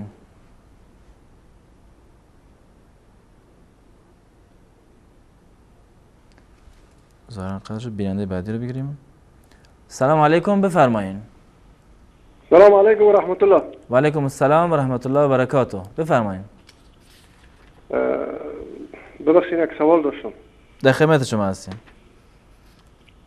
نوزادی که وقتی به دنیا بیاید چند روز بعدش، یعنی بعد از تولدش، در گوشش اذان گفته شد و قامه. بله.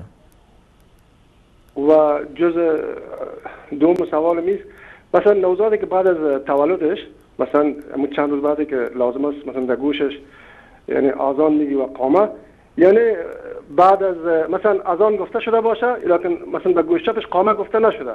بله. مثلا اون کسی که مثلا اذان گفته متوجه نشده فراموش کرده یا والدینش که در گوش چپش مثلا قامه بگه نه، و مثلا بعد از 7 سال یا 8 سالش بعد سپری کردن 7 سال یا 8 سال آیا جایز است که مثلا مرتبه دوم در گوش می حالا خب مثلا کوچیک بود بزرگ شود بعد 7 سال یا 8 سال در گوشش دفعه دوم مثلا اذان در گوش راست اذان بگی گوش چپش قامه، این جایز است؟ بله. و بله اگر پاسخ دریافت خواهیم کرد. بله؟ ان شاء الله پاسخ دریافت خواهیم کرد. و ببخشید و اگر مثلا در گوش چپش قامه نگویی حکمش چی است؟ یعنی با اسمش عوض کنی مثلا دوباره می کار تکرار کنی اذان بگی و قامه، یعنی منظور نیست که بعد سپری کردن مثلا 7 سال یا 8 سال شاید جایز است که سوال واضحه، ان شاء الله پاسخ رو دریافت خواهیم کرد. تشکر میکنم از شما. بیننده بعدی رو بگیریم. سلام علیکم، بفرمایید. سلام، خسته نباشید. سلامت باشین، بفرمایید. میخواستم یه سوالی بپرسم. در خدمت شما هستیم. اگر سوال شرعی هست بفرمایید. همین سوال شرعی میخواستم بابا چیز سوال میکنم. میگم کسی که نامزد داشته باشه بله خوبه؟ کسی که نامزد داشته باشه میتونه تا زمانی که عروسی کنه حداقل کاری باش بکنه؟ تا زمان عروسی؟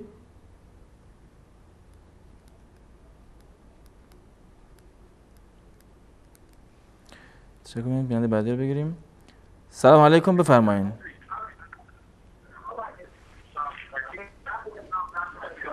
سلام علیکم، بفرمایید بیننده عزیز.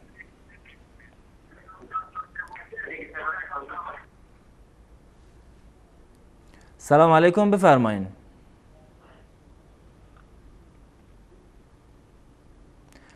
سلام علیکم. و علیکم السلام و رحمت الله، بفرمایید. من سوال داشتم. من با مناسبت ترکیه دارم. بخشین صداتون واضح نیست، اگه لطف کنید کمی آرومتر صحبت کنید. محمد آصف هستم، از ترکیه به تماس گرفتم. در خدمت شما هستیم برادر عزیز از ترکیه. سوال من این است که آیا در زمان پیامبر صلی الله علیه و سلم این 4 مذهبی که ما داریم این وجود داشت؟ 4 مذهب. آره. یک آیا از حنفی به حنبلی یعنی تجدید نظر کنه این درسته یا نه؟ بله. این دیگه. خداحافظ شما. سلامت باشین. خداحافظ شما. تشکر میکنم. شما بیانیه بعدی رو بگیریم. الو. سلام علیکم، بفرمایید. سلام، خسته نباشید. سلامت باشین، بفرمایید. من از ایران تماس میگیرم. میخواستم یه سوال داشتم از در خدمت شما هستیم. صدای شما داره پخش میشه و منتظر سوال شما هستیم. بله. من قبلا مانتویی بودم. بعد از اول ماه محرم حجابم رعایت میکنم، نمازم میخونم، ولی شبا وسوسه زیاد دارم. یعنی خوابای مرده و مردن و اون دنیا رو میبینم. خیلی میترسم، نمیدونم چیکار کنم. بله.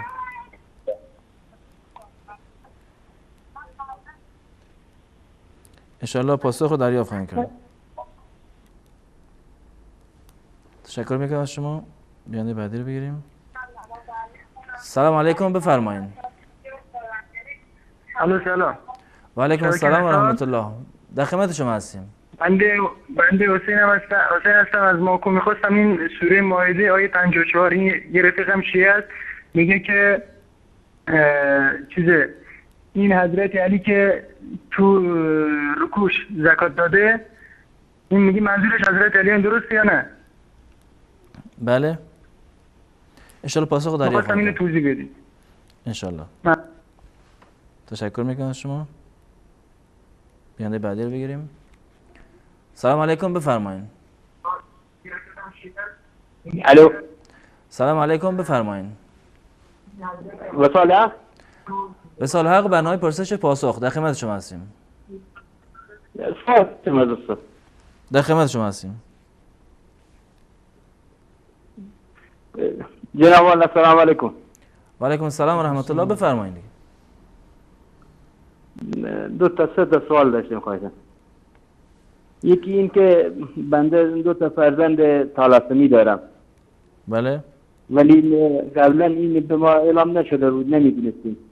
الان 2 سال 3 ساله که به ما اعلام کردن که اگر فرزندی دوباره خانمتون باردار شد بیاد اعلام کنه، بعد از آزمایش بگیرن از طریق دستگاه سونوگرافی و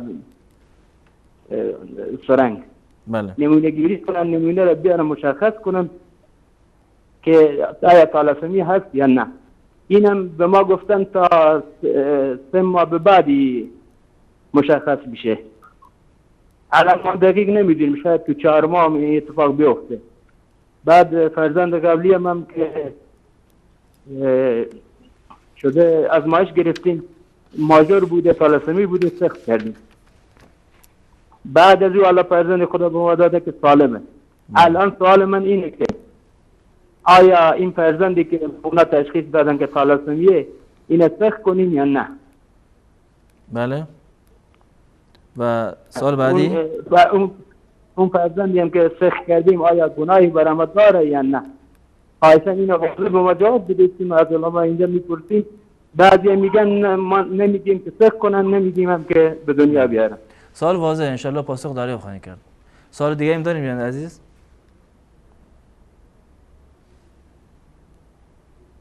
ظاهراً قطع شد. آخرین تماس بیننده رو هم وصل کنید تا به پاسخ نیز برسیم. سلام علیکم، بفرمایید. الو. سلام علیکم، بفرمایید. آرام سلام ایتالیا. اما من چند تا کیسه گندم از کسی وارد هستم تمیزش کردم، آقا مرا نداد. باشین اگه میشه از نو سوالتون بکنین، چون سوال یکی قطع شد، یعنی سوالتون واضح نیست. دوباره سوال بپرسید. وارد هستم. آرام ایتالیا. باشین سوالتون واضح نیست، من متوجه سوال نشدم. الو. میگم 4-5 تا کیسه گندم، خب؟ بله. تمیزش کردم برای صاحبشون. بدون اجازه مزد من نداد. یک کیسه رو وارد هستم. حلالت حرام است. بله. انشاءالله پاسخ دریافت خواهید کرد. تشکر میکنم از شما. بینندگان عزیز، در اینجا با هم یک میان برنامه میبینیم و دوباره باز خواهیم گشت، در خدمت شما عزیزان خواهیم بود.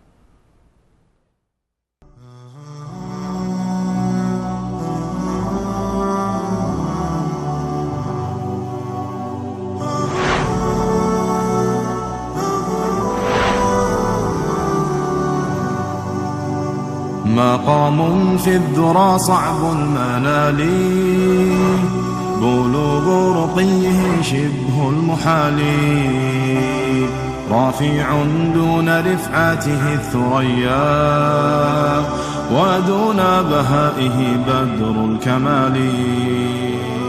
مقام في الذرى صعب المنال، بلوغ رقيه شبه المحال، رافع دون رفعته الثريا، ودون بهائه بدر الكمال. له آل النبي الغر نالوا، فآل المصطفى أكرم بآله، ميامين عمالقة عظام، بدين محمد بالغ المعالي. نجوما في سماء العز صاروا، لهم نور تلألأ كاللآلي، كرام والسخاء لهم رداء، وفيهم جمع الطيب الخصال، خصال جملتهم طيبات، كغرس جاده قطر الطلال، فما احتاج الفقير لهم سؤالا، عطاياهم تنال بلا سؤال. مقام في الذرى صعب المنال، بلوغ رقيه شبه المحال، المحال رفيع دون رفعته الثريا ودون بهائه نادر الكمال له آل النبي الغر نالوا فآل المصطفى أكرم بآله ميامين عمالقة عظام بدين محمد بالغ المعالي على الأعداء دائرة رحاهم بضرب البيض أو طعن العوالي هم الفرسان في سوح المنايا هم الرهبان في جوف الليالي تقاة أعلنوا الإسلام دينا وداسوا فوق أهواء الضلال ولم يرضوا بغير الله ربا فنالوا العز من رب الجلال مقام في الذرى صعب المنال بلوغ رقيه شبه المحال رفيع دون رفعته الثريا ودون بهائه نادر الكمال له آل النبي الغر نالوا فآل المصطفى أكرم بآله ميامين عمالقة عظام بدين محمد بالغ المعالي رضا الرحمن غايات مبتغاهم به شوملوا ففازوا بالنوالي تأسوا بالمشفع يوم حشر وساروا خلفه في كل حال سلام من إله العرش دوما عليهم عد حبات الرمال مقام في الذرى صعب المنال بلوغ رقيه شبه المحال مقام في الذرى صعب المنال شبه المحال رفيع دون رفعته الثريا ودون بهائه نادر الكمال له آل النبي الغر نالوا فآل المصطفى أكرم بآله ميامين عمالقة عظام بدين محمد بالغ المعالي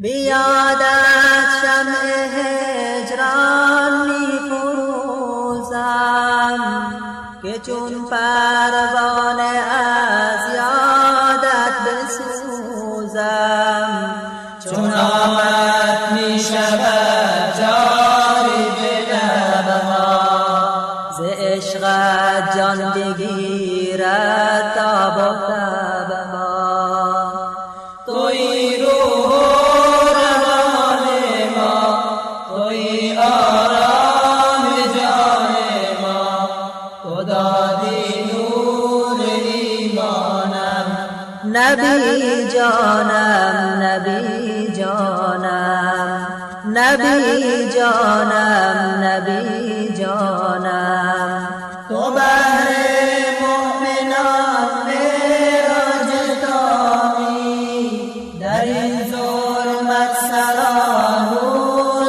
تمامی تو آوردی برای ما سعادت بدادی ارمغان دین به امت تویی روح روان ما تویی آرام جان ما تو دادی نور ایمانم نبی جانم نبی جانم نبی جانم نبی جانم بیاد شمع جان می فروزم که چون پروانه از یادت بسوزم چون آمد می شود جاری به لبها ز عشقت جان بگیرد تا بودها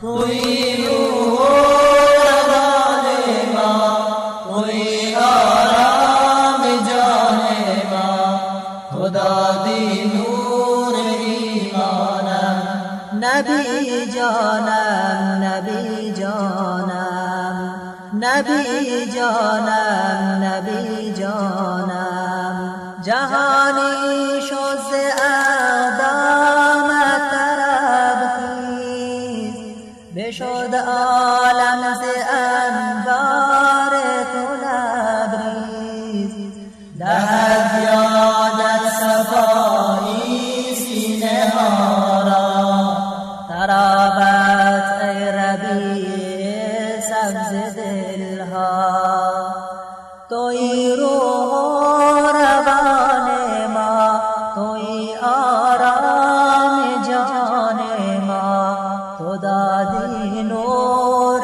ایمانم نبی جانم نبی جانم نبی جانم نبی جانم تو قومی پست را دادی هویت نمودی قوم خود را خیر امت سپاس از تو که عطر یاسادی به جان امتت احساس دادی توی روح و روان ما توی آرام جان ما تو دادی نور ایمانم نبی جانم نبی جانم نبی جانم نبی جانم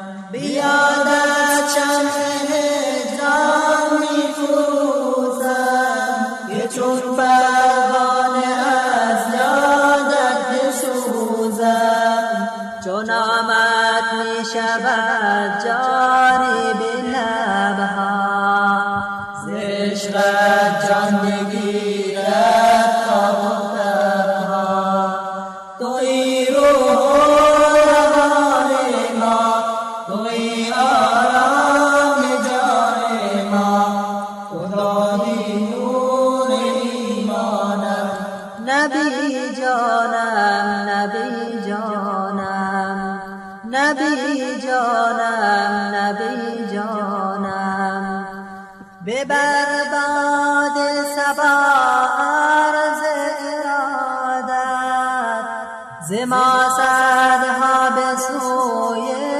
شاه امت سلام حق تو را ای شاه عالم همیشه هر زمان ای ماه عالم توی روح و روان ما توی آرام جان ما تو دادی نور ایمانم نبی جانم نبی جانم نبی جانم نبی جانم ببر باد صبا از ارادت ز ما صدها به سوی شاه امت سلام حق تو را ای شاه عالم همیشه هر زمان ای ماه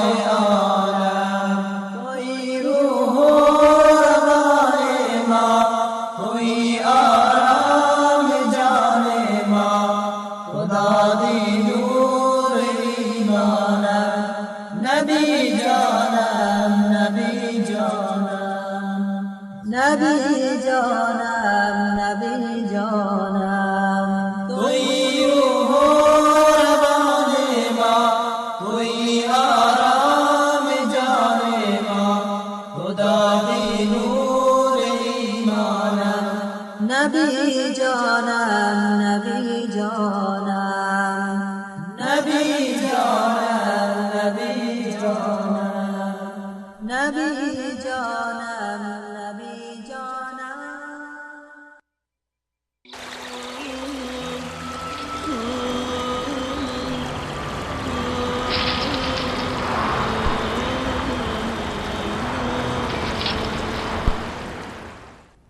عرض سلام و خسته نباشید مجدد دارم خدمت شما بینندگان عزیز. جناب مولانا، اولین سوال بیننده این بود که گفتن 150 گرم طلا دارند خانمشون و اگر 50 گرم از اون 150 را به دخترشون بدن، حالا برای زکات دادن باید از 150 گرم طلا زکات بدن یا فقط 100 گرم؟ بفرمایید. بسم الله الرحمن الرحیم. در مورد زکات، معیار زکاتش 85 گرم هست یا 20 مسقال و شرطش این هست که 1 سال کامل بر اون بگذارد. یعنی بعد از ملکیت این طلا که به 20 مسقال طلا میرسد، 1 سال کامل، 1 سال قمری بگذارد، بر اون زکاتی صورت میگیرد. و بحث این که تقسیم کردن اموالی که بر اونها زکات لازم هست، تقسیم کردن اموالی که بر آنها زکات لازم هست در میان فرزندان، این برمیگرده به نیت شما و عمل شما که به چه مقصدی و به چه هدف این عمل رو انجام دادید. اگر واقعا پدر و مادری بخشی از اموالشان رو، اهم از این که طلا باشند یا اینکه پول نقد باشند، اینو هدیه بدهند به برخی از فرزندانشون، آنگونه که این بیننده عزیزمون فرمودند که 50 گرم از این طلا رو دادند به یکی از دخترانشون. اگر هدف این بوده که اینو در ملکیت دختر قرار دادند مال دختر هست، اختیارش هم مال دختر هست، در این صورت زکاتی ندارد. اگر این بخش از طلاها رو 50 گرم رو هدیه دادند به دخترشون و ملکیتش ثابت هست، مال خود دختر هست، نه این که مال پدر و مادر باشد که این امانت گذاشته باشند پیش دخترشون، یا این که به خاطر فرار از زکات باشه.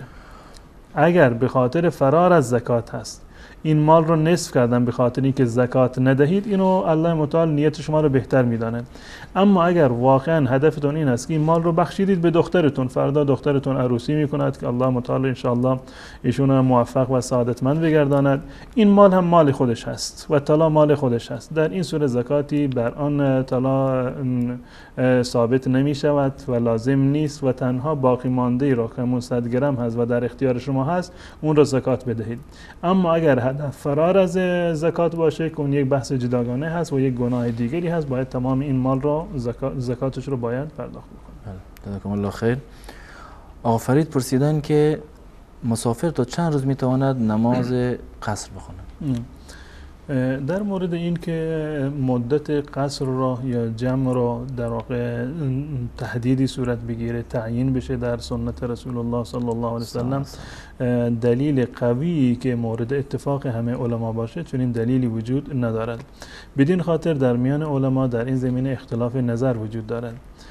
حنابله از سنت رسول الله صلی الله علیه وسلم اینو استدلال کردند و از که ایشون در سفری رو که داشتن در به عنوان حجۃ الوداع آخرین حج ایشان بود و این مطلب در صحیح بخاری و مسلم اومده، مطلب صحیح و دقیقی هست که رسول الله صلی الله علیه وسلم روز یک شنبه که مصادف بود با 4 ذوالحجه وارد مکه شد.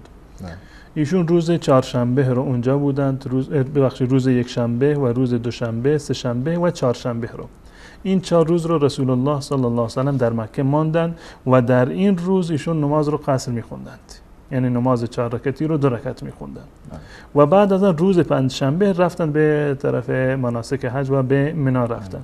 از این حدیث علمای حنبلی ها استدلال کردند که پس بنابراین مدت سفر 4 روز هست. اگر کسی در یک جایی رفت و بیشتر از 4 روز اقامت کرد، بنابر مذهب امام احمد ابن حنبل باید نماز را کامل بخواند، قصر برایش جایز نیست.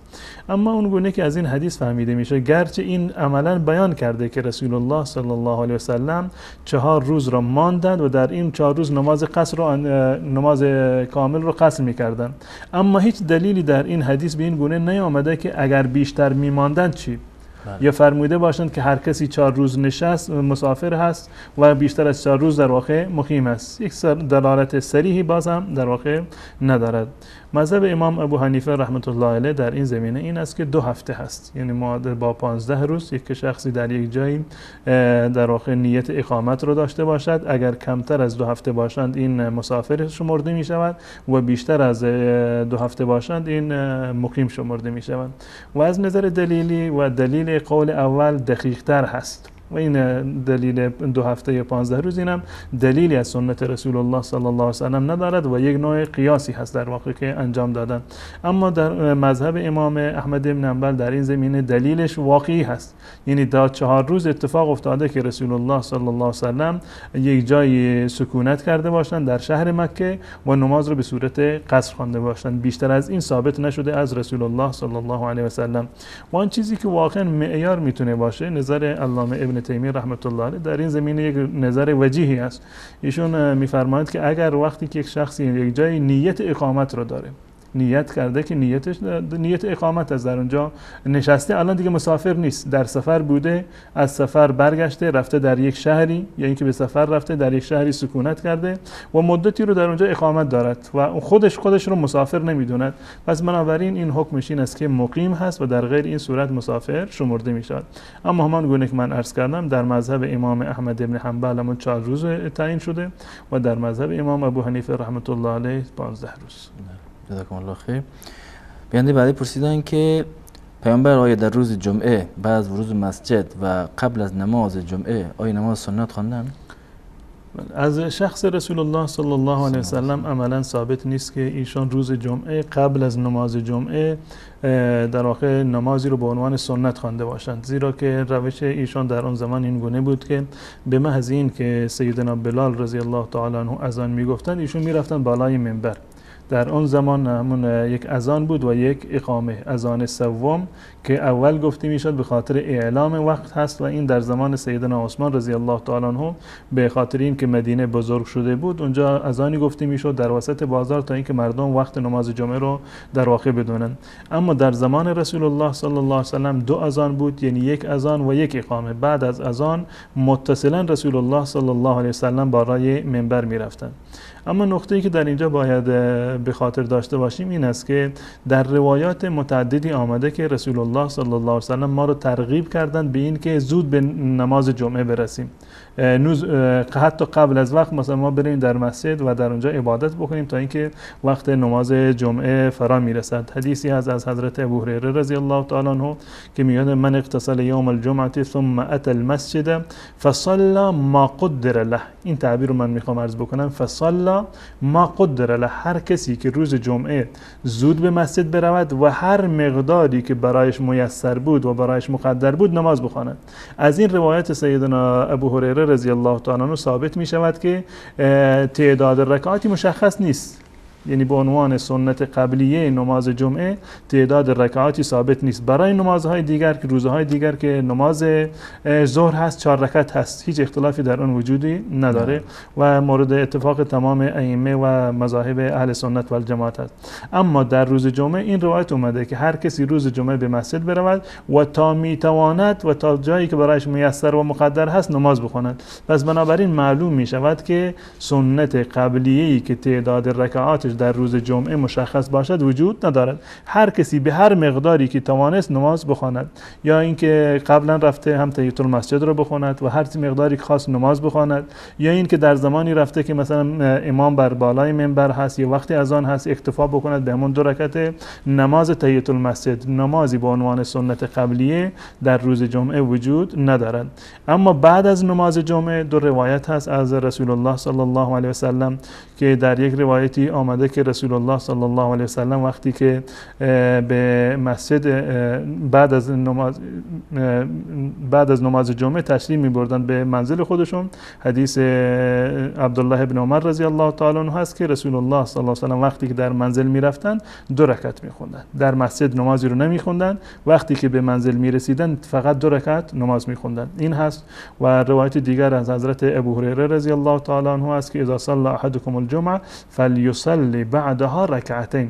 هر کسی از شما که نماز 4 رکعت، هر کسی که نماز جمعه را خواند بعد از آن اربعا یعنی 4 رکعت را بخواند.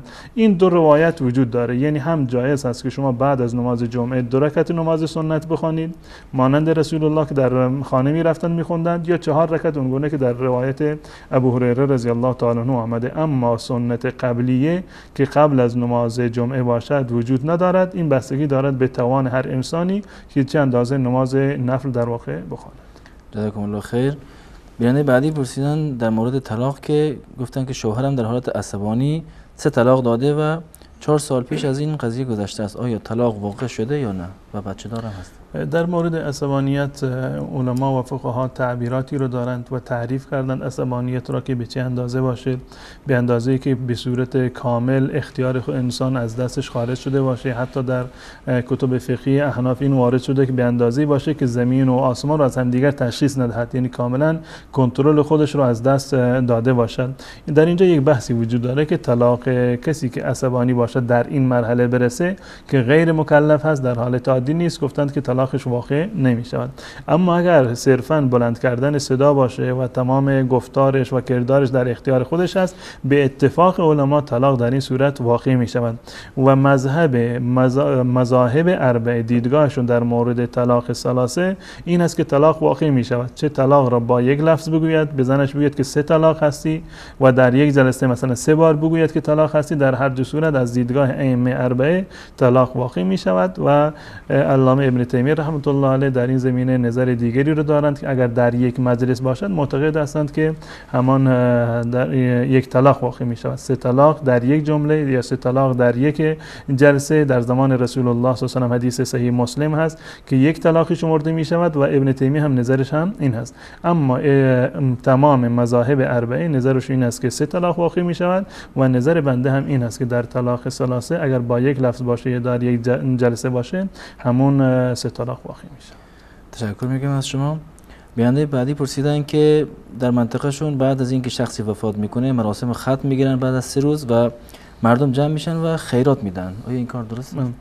من قبلا عرض کردم که در این زمینه باید ما پایبند سنت رسول الله صلی الله علیه و سلم باشیم. اون کسانی که این عمل رو انجام میدهند یا تبلیغ میکنند حداقلش یک حدیثی برای ما بیاورند. از صحیح بخاری، صحیح مسلم، صحیح سنن ترمذی، ابو داود، ابن ماجه، نسائی، تمام کتاب‌هایی که اهل سنت و الجماعت دارند بیارند برای ما ثابت بکنند که رسول الله صلی الله علیه و سلم این عمل رو انجام داده، صحابه انجام دادند، ائمه بزرگوار ما انجام دادند. عملی را که به عنوان تقرب و ایصال ثواب نه پیامبر انجام داده، نه ائمه انجام دادند، نه اصحاب انجام دادند، به چه دلیل ما اون را انجام میدهیم؟ این هیچ موردی رو ندارد. این خلاف شرع هست و خلاف سنت رسول الله صلی الله علیه و سلم هست و چنین عملی در واقع جایز نیست. و خیرات دادن به صورت کلی که اونم تعیین بکنند که بعد از 3 روزش باشه، بعد از 1 هفته باشه، بعد از 10 روز یا 40 روزش باشه، اینم جایز نیست. به صورت کلی جایز هست که انسان برای مرده خودش صدقه بدهد که در سال اول جواب دادیم. بله، اینو به صورت مفصل توضیح دادم که هر وقتی خواستن میتونن صدقه و خیراتی رو بدن به نام مرده خودشون. اما این که تعیین بکنن فلان روز باید دعوتی بگیرن، فلان روز خط بخونن، این در سنت رسول الله و در دین اسلام در واقع جایگاهی رو نداره. جزاکم الله خیر. سوال بعدی در مورد این بود که بعضیا میگن در مقابل انسان‌های کافر درست است که عملیات انتحاری انجام داد. درست؟ این مسئله متاسفانه یک مسئله بسیار پیچیده‌ای هست و این مسئله را به صورت کامل و استیاباً اگر انسان در نظر بگیرد به نتیجه میرسد و حکمش را میتواند در اینجا ثابت بکنند. اساساً خودکشی حرام هست. خودکشی به صورت کلی، من قبلا یکی از سوال بینندگان بود اینو کاملا توضیح دادم. خودکشی و هم این که دیگران رو انسان بکشد این از نظر شرعی حرام هست و ناجایز هست و خصوصا انتحاری هایی که در واقع منجر می شود به کشتن مسلمانان. ارزش یک مسلمان، خود اون فردی که خودش رو می کشد و ارزش مسلمانان دیگری که در این ضمن کشته می شوند، این هزاران بار از انسانهای کافری که کشته می شوند یا مصالح خیلی جزئی که عاید انسان می شود بالاتر و بالاتر هست. پس بنابراین جایز نیست که انسان مسلمان خودش را و دوستانش را، هم دینان خودش را، انسانهایی که مسلمان هستند اونها را در معرض خطر قرار بدهد و اونها را بکشد به بهانه این که شاید چند نفر کافر هم کشته بشود. چون این چیزی به هیچ عنوان جایز نیست. اما بحثش در میدان جنگ و در میدان جهاد و در جایی که دو سپاه مسلمانان و کفار رو در روی هم دیگر قرار گرفتن، در اونجا یک مسئله کاملا جداگانه هست و اینو نمیتوانیم بر اقدامات و انتحاری هایی که در شهرها صورت میگیرد و در گناهکار و بیگناه یک جا کشته میشوند نمیشود این دو مسئله رو با هم دیگر قیاس کرد. تشکر میکنم از شما. بیننده بعدی پرسیدن که آیا به تأخیر انداختن نماز خفتن یا عشا اشکال دارد که دیر خوند؟ اصل بر این است که نماز عشا رو باید با تأخیر بخونن. سنت رسول الله صلی الله علیه و سلم این بوده. حضرت عایشه رضی الله تعالی عنها یک روایتی رو دارن، میگویند یک شبی رسول الله صلی الله علیه و سلم تأخیر کردن برای نماز تا اینکه روایتش اینه حتی ذهب عامه اللیل، اکثر شب در واقع گذشت، یعنی شب سفری شد. بعد از این رسول الله صلی الله علیه و سلم اومدند و تشریف آوردند برای نماز و فرمودند که انه لوقتها، این وقت نماز عشا هست. لولا ان اشق علی امتی، البته اگر که بر امت من سخت نشود، یعنی این که اگر من میترسیدم از این که بر امت من سخت نشود، من دستور میدادم که نماز عشا رو تأخیر بکنم. اگر کسی به صورت فرادا نماز میخواند، تنها هست، یک جماعت خاصی هستند، در سفری هستند، در منزلی هستند که به جماعت عامه مسلمانان نمیتوانند بروند، بهتر و اولاتر این است که نماز رو به تأخیر بیاندازند که مطابق با سنت باشه. اما تکثیر جماعت اولاتر هست، این که انسان سعی بکند که جماعت بیشتر بشوند. اگر در یک شهری و در محله مردم عادت هستند که بعد از نماز عشا زود میخوابند، اولاتر این است که نماز را زودتر بخوانند تا اینکه مردم در واقع از نماز عشا نمانند. اما اگر به صورت فرادا میخواند، اولاتر و بهتر تأخیر در نماز عشا هست. سپاسگزارم. بیننده بعدی در مورد قضیه خمسی که در مذهب شیعه اومدن پرسیدن و گفتن که اگه میشه آیه 41 سوره انفال را شرح بدید در این زمینه. این خمسی که شیعه میگیرند از شیعیان خودشون هیچ اصلی رو در دین اسلام ندارد، نه در قرآن و نه در احادیث صحیح رسول الله صلی الله علیه و سلم و نه در گفتار ائمه شیعه که گفتارشون به صورت صحیح نقل شده باشه برای ما، و نه از عمل رسول الله و ائمه اهل بیت رسول الله صلی الله علیه و سلم. هیچ چون این عملی سابقه نداشته و وجودی رو نداشته که رسول الله خمس بگیرن از اموال مردم یا اینکه حضرت علی یا بقیه ائمه بگیرن.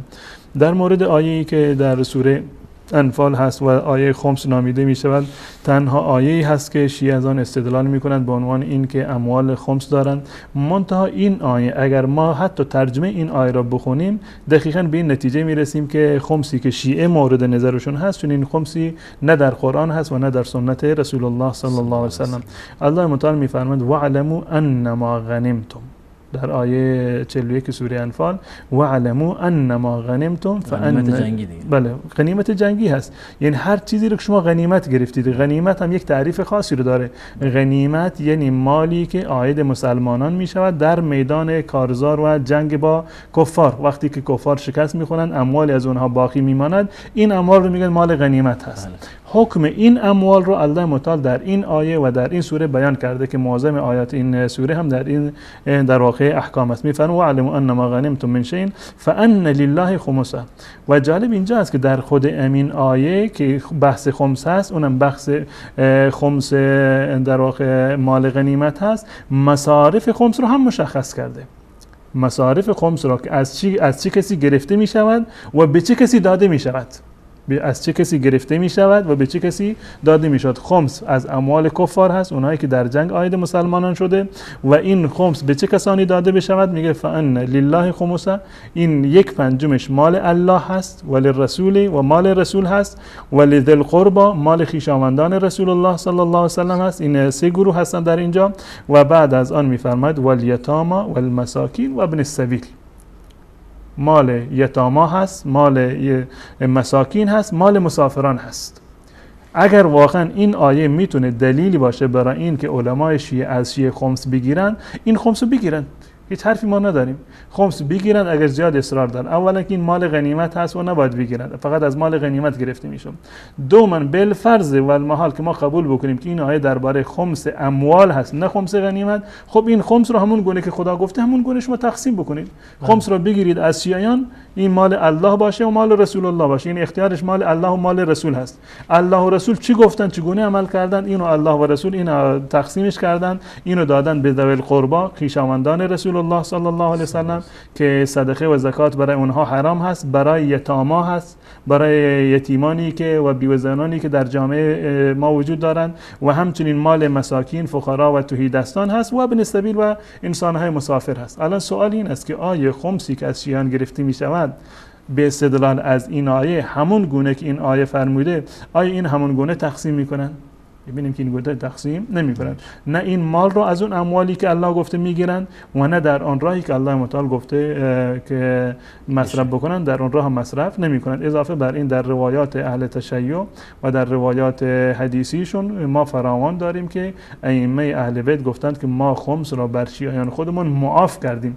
از شیعیان خودمون ما خمس نمیگیریم تا قیامت، تا ظهور مهدی معاف هستند تا اینکه حلال زاده بشوند.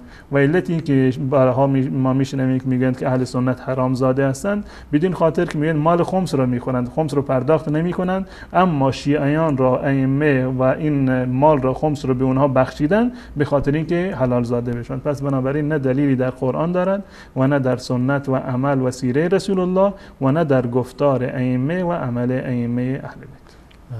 تشکر میکنم از شما. بیننده بعدی پرسیدن که به خاطر احتیاج و نیاز میخوام از کمیته امداد وام با سود 4% بگیرم، آیا بگیرم یا نه؟ وام رو و سود رو الله متعال در واقع اعلام دشمنی با الله متعال معرفی کرده. انسان باید سعی بکنم این که من امروز دچار مشکلات هستم و در زندگی خودم دستم تنگ هست، این به هیچ عنوان دلیلی نمی شود که من بیایم با الله متعال اعلام جنگ بکنم. خب این آزمایش الله متعال هست که ما رو امتحان بکند آیا این بنده من در چنین اوقاتی و در چنین سختی هایی حاضر هست که پایبند دستور من باشد، یا این که در اگر به این مرحله برسد اعلام جنگ میکند با من. و الله متعال در قرآن کریم این وعده رو داده و وعید رو داده که یمحق الله الربا، الله متعال ربا رو بی برکت میکند، از بین میبرد. اگر شما این پول را و این قرض را با ربا بگیرید قطعا از اون برکتی رو نخواهید دید. و همان گونه که در جامعه ما افراد زیادی هستند که این کار رو انجام دادند و برکت از زندگی آنها، از اموالشون، از جانشون و از اولاد و زندگیشون به صورت کلی رخت بربسته. من توصیه میکنم به عموم برادران و مسلمانان که اهل ثروت هستند، الله متعال به آنها ثروتی رو عنایت کرده، سعی بکنند به کسانی که فقیر و مستمند هستند، نیازمند هستند، قرضی رو بدهند بدون از اینکه مجبور بشوند برن سراغ بانک‌های ربوی. و این یک نوع فضیلت هست، یک عمل خیر هست که الله متعال به خاطر این، هم به خاطر قرض دادن و هم به خاطر مهلت دادن انسان مخروز، الله متعال از انسان درگذر میکند و گناهانش را الله متعال میبخشد. من توصیه میکنم تا جایی که امکان دارد و زندگیتون خراب نشده و بحث زندگی و مرگ نیست، این عمل را انجام ندهند و سعی بکنند از یک فرد مسلمان دیگری مشکل خودشون حل بکنند و قرض بدون ربایی رو بگیرند. جزاکم الله خیر. بیننده بعدی پرسیدن که و یکی دیگر از بیننده هم در همین زمینه سوال کردن که کسی که نامزد دارد آیا میشود با او حرف بزند و نوع ارتباطی که باید وجود ارتباط با نامزد، اگر نامزد به عنوان فقط یک قولی هست که دادن برای این که ایشون گفتن عقد صورت گرفته، خب این عرض میکنم که در اصطلاح این متفاوت هست. میگن نامزد هست در برخی از مناطق، یعنی این که فلانی رفتن در خونه فلانی که اگر فرزند خودمون ما بیاریم شما قبول میکنید، گفتم بله ما قبول میکنیم. این صرفا یک قول هست، یک وعده هست که در واقع دادند و این برخی میگن که نامزدی هست. و در برخی از جوامع بگونه هست که وقتی که عقد کردند، یعنی رسما عقد رسمی خوانده شده، ایجاب و قبول صورت گرفته و خطبه رو خواندن، بعد از این میگن که نامزد شده. اگر صرفا یک امید هست، یک وعده هست، یک قولی هست که بهشون دادن. این دختر و پسر بر همدیگر نامحرم هستند. نه حرف زدن جایز هست و نه دیدن جایز هست و نه اختلاط و مسائل دیگر هم جایز نیست. اما اگر نکاح را خواندند، عقد را خواندند، با همدیگر در واقع ایجاب و قبولی صورت گرفته و خطبه خوانده شده، از نظر شرعی با همدیگر محرم هستند، مثل این که عروسی کرده باشند، ولو این که مراسم ازدواج را نگرفتند، اما چون که عقد خونده شده کاملا بر همدیگر محرم هستند و تمام کارهایی که در میان زن و شوهر جایز هست در میان دو نامزد هم جایز هست، زمانی که با همدیگر عقد خونده باشند. اگر عقد نخوندند هیچ گونه ارتباطی، یعنی اهم از سخن گفتن یا اینکه ملاقات کردن جایز نیست. تشکر میکنم از شما. بیننده بعدی در مورد مالی که از مضاربه به دست میآید سوال کردن که آیا این مال حرام است یا حلال؟ مال و معامله مضاربه یکی از صورت‌های جایز هست در شریعت اسلامی. مضاربه از ضرب بالارض گرفته شده، یعنی مسافرت کردن، و بدین خاطر گفتن یعنی این که یک شخص یک مال دارد و شخص دیگر هنری بلد هست، اهل تجارت هست، اهل سفر هست. کسی که مال دارد شاید هنری رو نداشته باشد، نمیتواند که از این مال خودش بهره برداری بکند یا اینو در تجارت بیاندازه. یک فرد دیگری که اهل فن و حرفه هست میاد این مال رو میگیرد و میرود برای تجارت. مال از یک کسی هست و یک شخص دیگری به تحویل میداد به شخص دیگر، اون یک کار دیگری رو انجام میدن. اما از این که یک نوع تجارت باشه، صنعتی باشه، دامداری باشه، هر کاری دیگر، و در میان هم دیگر توافق میکنن بر فایده، مثلا 1/3 بگیرند یا نصف باشه فایده که نصفش مال صاحب کار باشه، صاحب پول باشه، و نصفش مال صاحب کار، اون کسی که کار میکنه، یا به هر میزانی که خودشون در واقع توافق بکنن. این معامله جایزی هست و هیچ گونه اشکال شرعی نداره، بلکه یکی از صورت‌های مشروع معامله هست. منتها در مورد تقسیم کردن فایده باید دقت بکنن. این باید با درصد باشه، یعنی مشخص باشه 10% مال کارگر هست و یا باقی ماندهش مال صاحب مال هست، یا 20%، 30%. این با درصد مشخص باشه. این گونه نمی شود که من به شما مثلا 10 میلیون تومان میدهم که این 10 میلیون رو شما بردارید برید کار بکنید، هر ماه از من از شما 1 میلیون میگیرم به عنوان فایده، اگر شما بیشتر فایده کردید مال خودتون. این مضاربه نیست. این صورتش حرام هست که یعنی شما یک مبلغی رو مشخص میکنید که این مبلغ رو باید به من پرداخت بکنید، این جایز نیست. اما اینکه 1% رو مشخص بکنید این هیچ گونه اشکالی رو نداره، جایز هست که مال رو یکی بدهد، یک نفر دیگر کار بکند و فایده بر اساس توافقشون در میان دو نفر تقسیم بشود. این مضاربه شرعی هست و جایز هست. تشکر میکنم از شما. بیننده بعدی گفتن که بعضیا میگن که همه شیعه کافر نیستن و بعضی فقط کافر هستن. این به چه صورت؟ این مسئله برعکس هست. عموم اهل سنت میگویند که شیعه کافر نیستن، بعضی میگویند که شیعه عموما کافر هست. این بحث تکفیری بحث دقیقی هست و ریزی هست. ما عموم شیعه رو به هیچ عنوان تکفیر نمی کنیم. این اعتقاد اهل سنت و الجماعت است، به استثنای تعداد افراد اندکی شاید باشند این نظر رو داشته باشند. عموم اهل سنت و الجماعت و مذاهب اربعه نظرش این است که ما هیچ بدعتی رو و هیچ مسلمانی رو به خاطر گناهی که انجام داده اون رو کافر نمیدونیم. شیعیان از دیدگاه ما فریب خورده هستند، فریب مراجع خودشان را خوردن و چون که حقیقت برای اونها بیان نشده و خودشون هم از واقعیت خبر ندارن و به خاطر تقلید از دیگران یا به خاطر وجود شبهه و وجود تعویل این کار رو انجام میدن. پس بنابراین به خاطر وجود شبهه و وجود تعویل و وجود جهلی که در این زمینه هست ما نمیتوانیم عوام شیعه رو در واقع کافر بنامیم، مگر افرادی که حجت بر اونها کاملا قائم شده و این برهان کاملا بر اونها قائم شده و خودشون در واقع انکار میکنند، با اینکه حق رو میدانند و انکار میکنند، اون حکم جداگانه هست. اما تا زمانی که حجت بر کسی قائم نشده، انسان فریب خورده‌ای هست، انسانی هست که اهل تعویل هست، انسان جاهلی هست، به هیچ عنوان ما نمیتونیم چنین افرادی رو کافر بنامیم. جزاکم الله خیر. بیننده بعدی پرسیدن در مورد اینکه نوزادی که به دنیا می آید بعد از چند روز باید اذان و اقامه گفتن و گفتن که اگر فراموش کرده که اقامه بگه آیا میشه بعد از چند سال اذان و اقامه رو تکرار کنه؟ در مورد اذان و اقامه در گوش نوزاد روایت صحیح در واقع وجود نداره، به صورت اینکه هم اذان گفته بشه یا هم اقامه گفته بشه. بدین خاطر در میان مذاهب اهل سنت این مسئله مورد اختلاف هست. به طور مثال امام مالک رحمت الله علیه اساسا معتقد است مشروع نیست اذان گفتن در گوش نوزاد، اصلا مشروع نیست و نباید چنین کاری رو انجام بدین، چیزی ثابت نیست. حتی اذان اقامه که بحث جداگانه، حتی اذان گفتن در گوش نوزاد رو امام مالک رحمت الله علیه قبول ندارند و مذاهب دیگر اهل سنت و الجماعت اینو قبول دارند. استدلال میکنند از حدیث عبدالله ابن رافع که از مادرش نقل میکند و میگوید که زمانی که سیدنا حسن رضی الله تعالی عنه به دنیا آمد، رسول الله صلی الله علیه و سلم در گوششون اذان گفتن. اذان گفتن در این روایت اومده، اما این که در گوش چپش اقامه بگویند این اصلی نداره.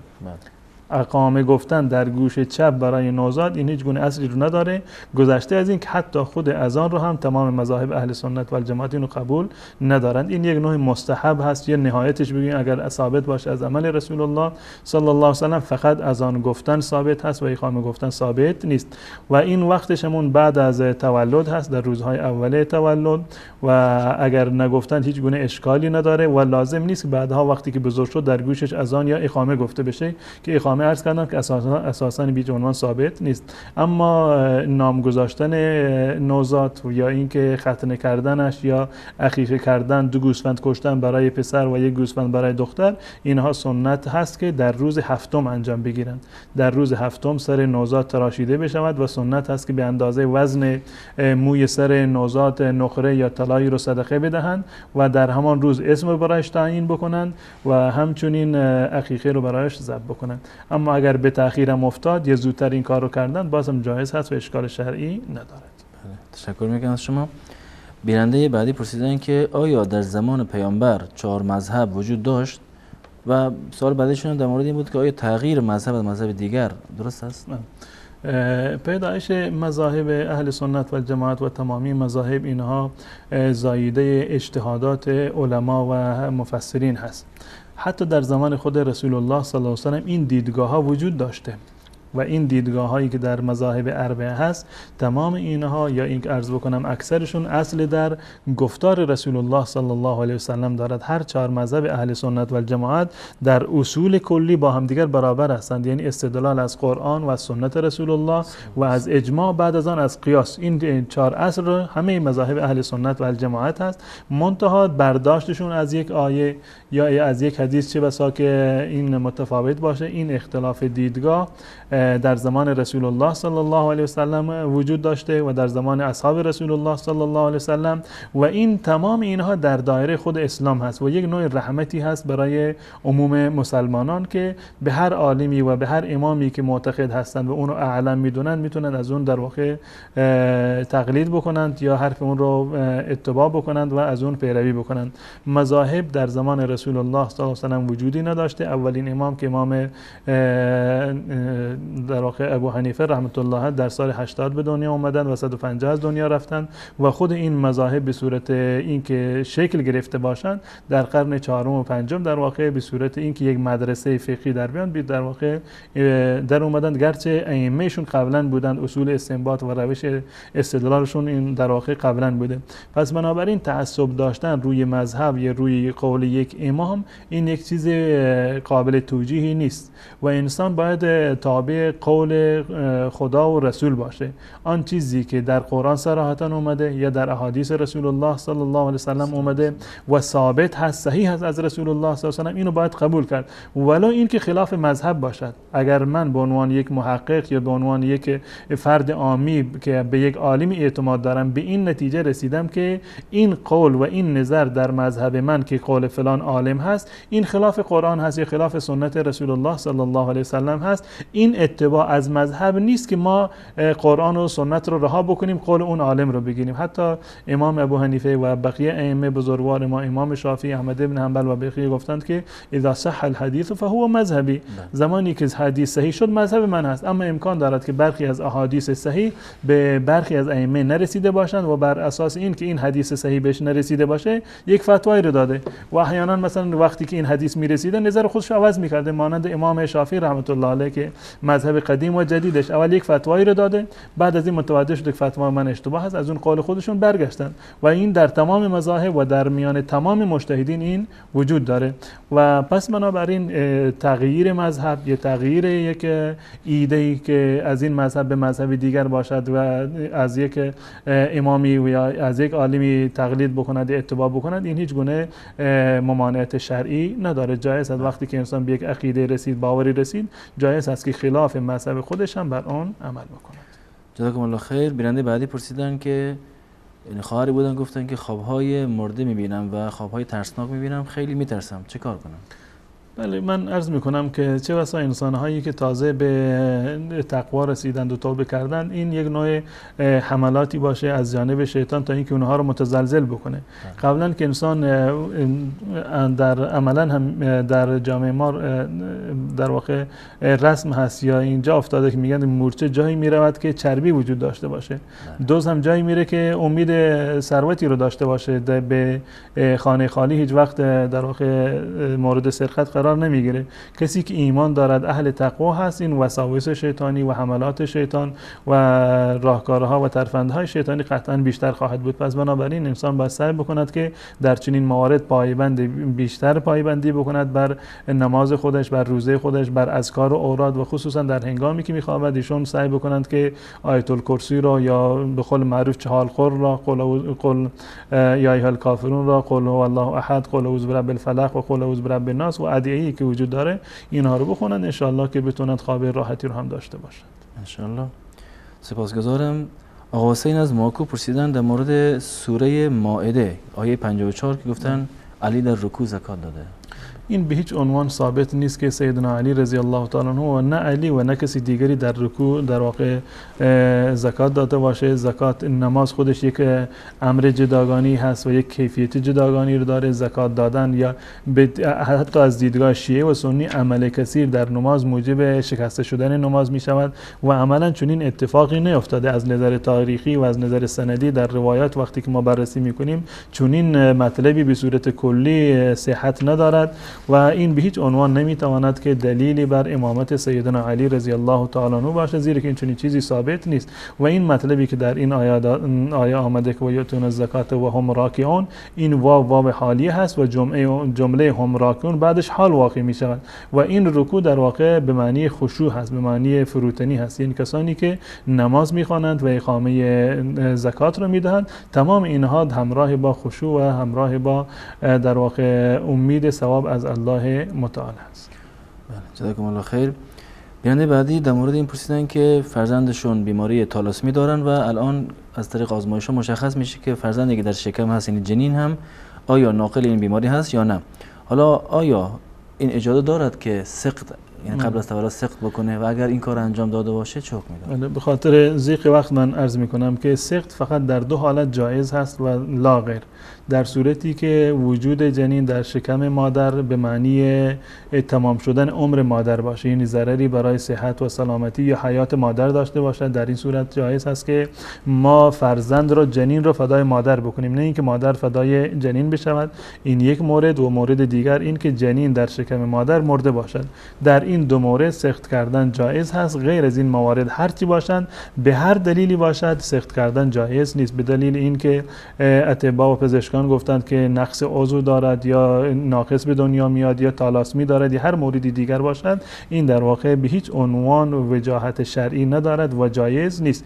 اگر این ملاک رو ما قرار بدیم، انسانی که تالاسمی دارد نباید به دنیا بیاد، انسان جنینی که نقص عضو دارد یا یک نوع نقص دیگری رو دارد نباید به دنیا بیاد، به این فرهنگ معنیش این است که کسانی که در دنیا کور هستند، لنگ هستند یا اینکه مشکلات روحی روانی دارند یا یه نوع ایرادی دارند، اینها رو باید ما بکشیم، از این ببریم، حق حیات ندارند. جنین ولو اینکه تالاسمی باشد، ولو اینکه نقص عضوی داشته باشد، کور باشد یا هر مورد دیگر، حق حیات دارد و گرفتن حق حیات به هیچ عنوان از جنین جایز نیست مگر با همین دو شرطی که من قبلا عرض کردم. بله، جزاکم الله خیر. و اگر قبلا این کار رو انجام دادن، استغفار بکنن، توبه بکنن به درگاه الله متعال و از این به بعد مرتکب چنین کاری نشوند. بله، جزاکم الله خیر. و آخرین سوال بیننده هم این است که گفت چند کیسه گندم تمیز کردم برای صاحبش، مزدم را نداد، یک کیسه رو برداشتم، آیا حلال است یا حرام؟ در واقع ایشون اساساً باید اینو در نظر داشته باشند که مقدار مزد ایشان چه اندازه بوده، یعنی توافقی قبلا انجام شده یا انجام نشده. اگر واقعا قبلا توافقی انجام شده، گفته این کار رو برای من انجام بده، فلان مبلغ رو بهت میدم یا یک مقدار از این گندم رو بهت میدم، جایز هست که اگر نداد خودش بردارد، در صورتی که این عقدی و قراردادی در میان اونها انجام گرفته باشه. اما اگر عقد و در واقع قراردادی نبوده و شاید که صاحب مال و صاحب گندم فکر میکرده که این یک نوع تبرع هست، یک نوع همکاری هست، الان طلب مزد میکند و در این صورت جایز نیست. اما اگر قبلا قراردادی رو داشتن، توافق کردن، بعد از این اون صاحب کار زیر قول خودش بزند و حق رو ندهد، اگر تونست میتونه حق خودش رو حتی جبران هم از صاحب مال بگیرد. جزاکم الله خیر و وقتم تموم شد، سوال‌ها هم تموم شد الحمدلله. تشکر میکنم از شما و از بینندگان عزیز نیز تشکر میکنم که تا الان پای برنامه ما نشسته بودن و تا یک دیدار دیگر همه شما را به خدای بزرگ میسپارم. السلام علیکم و رحمت الله و برکاته.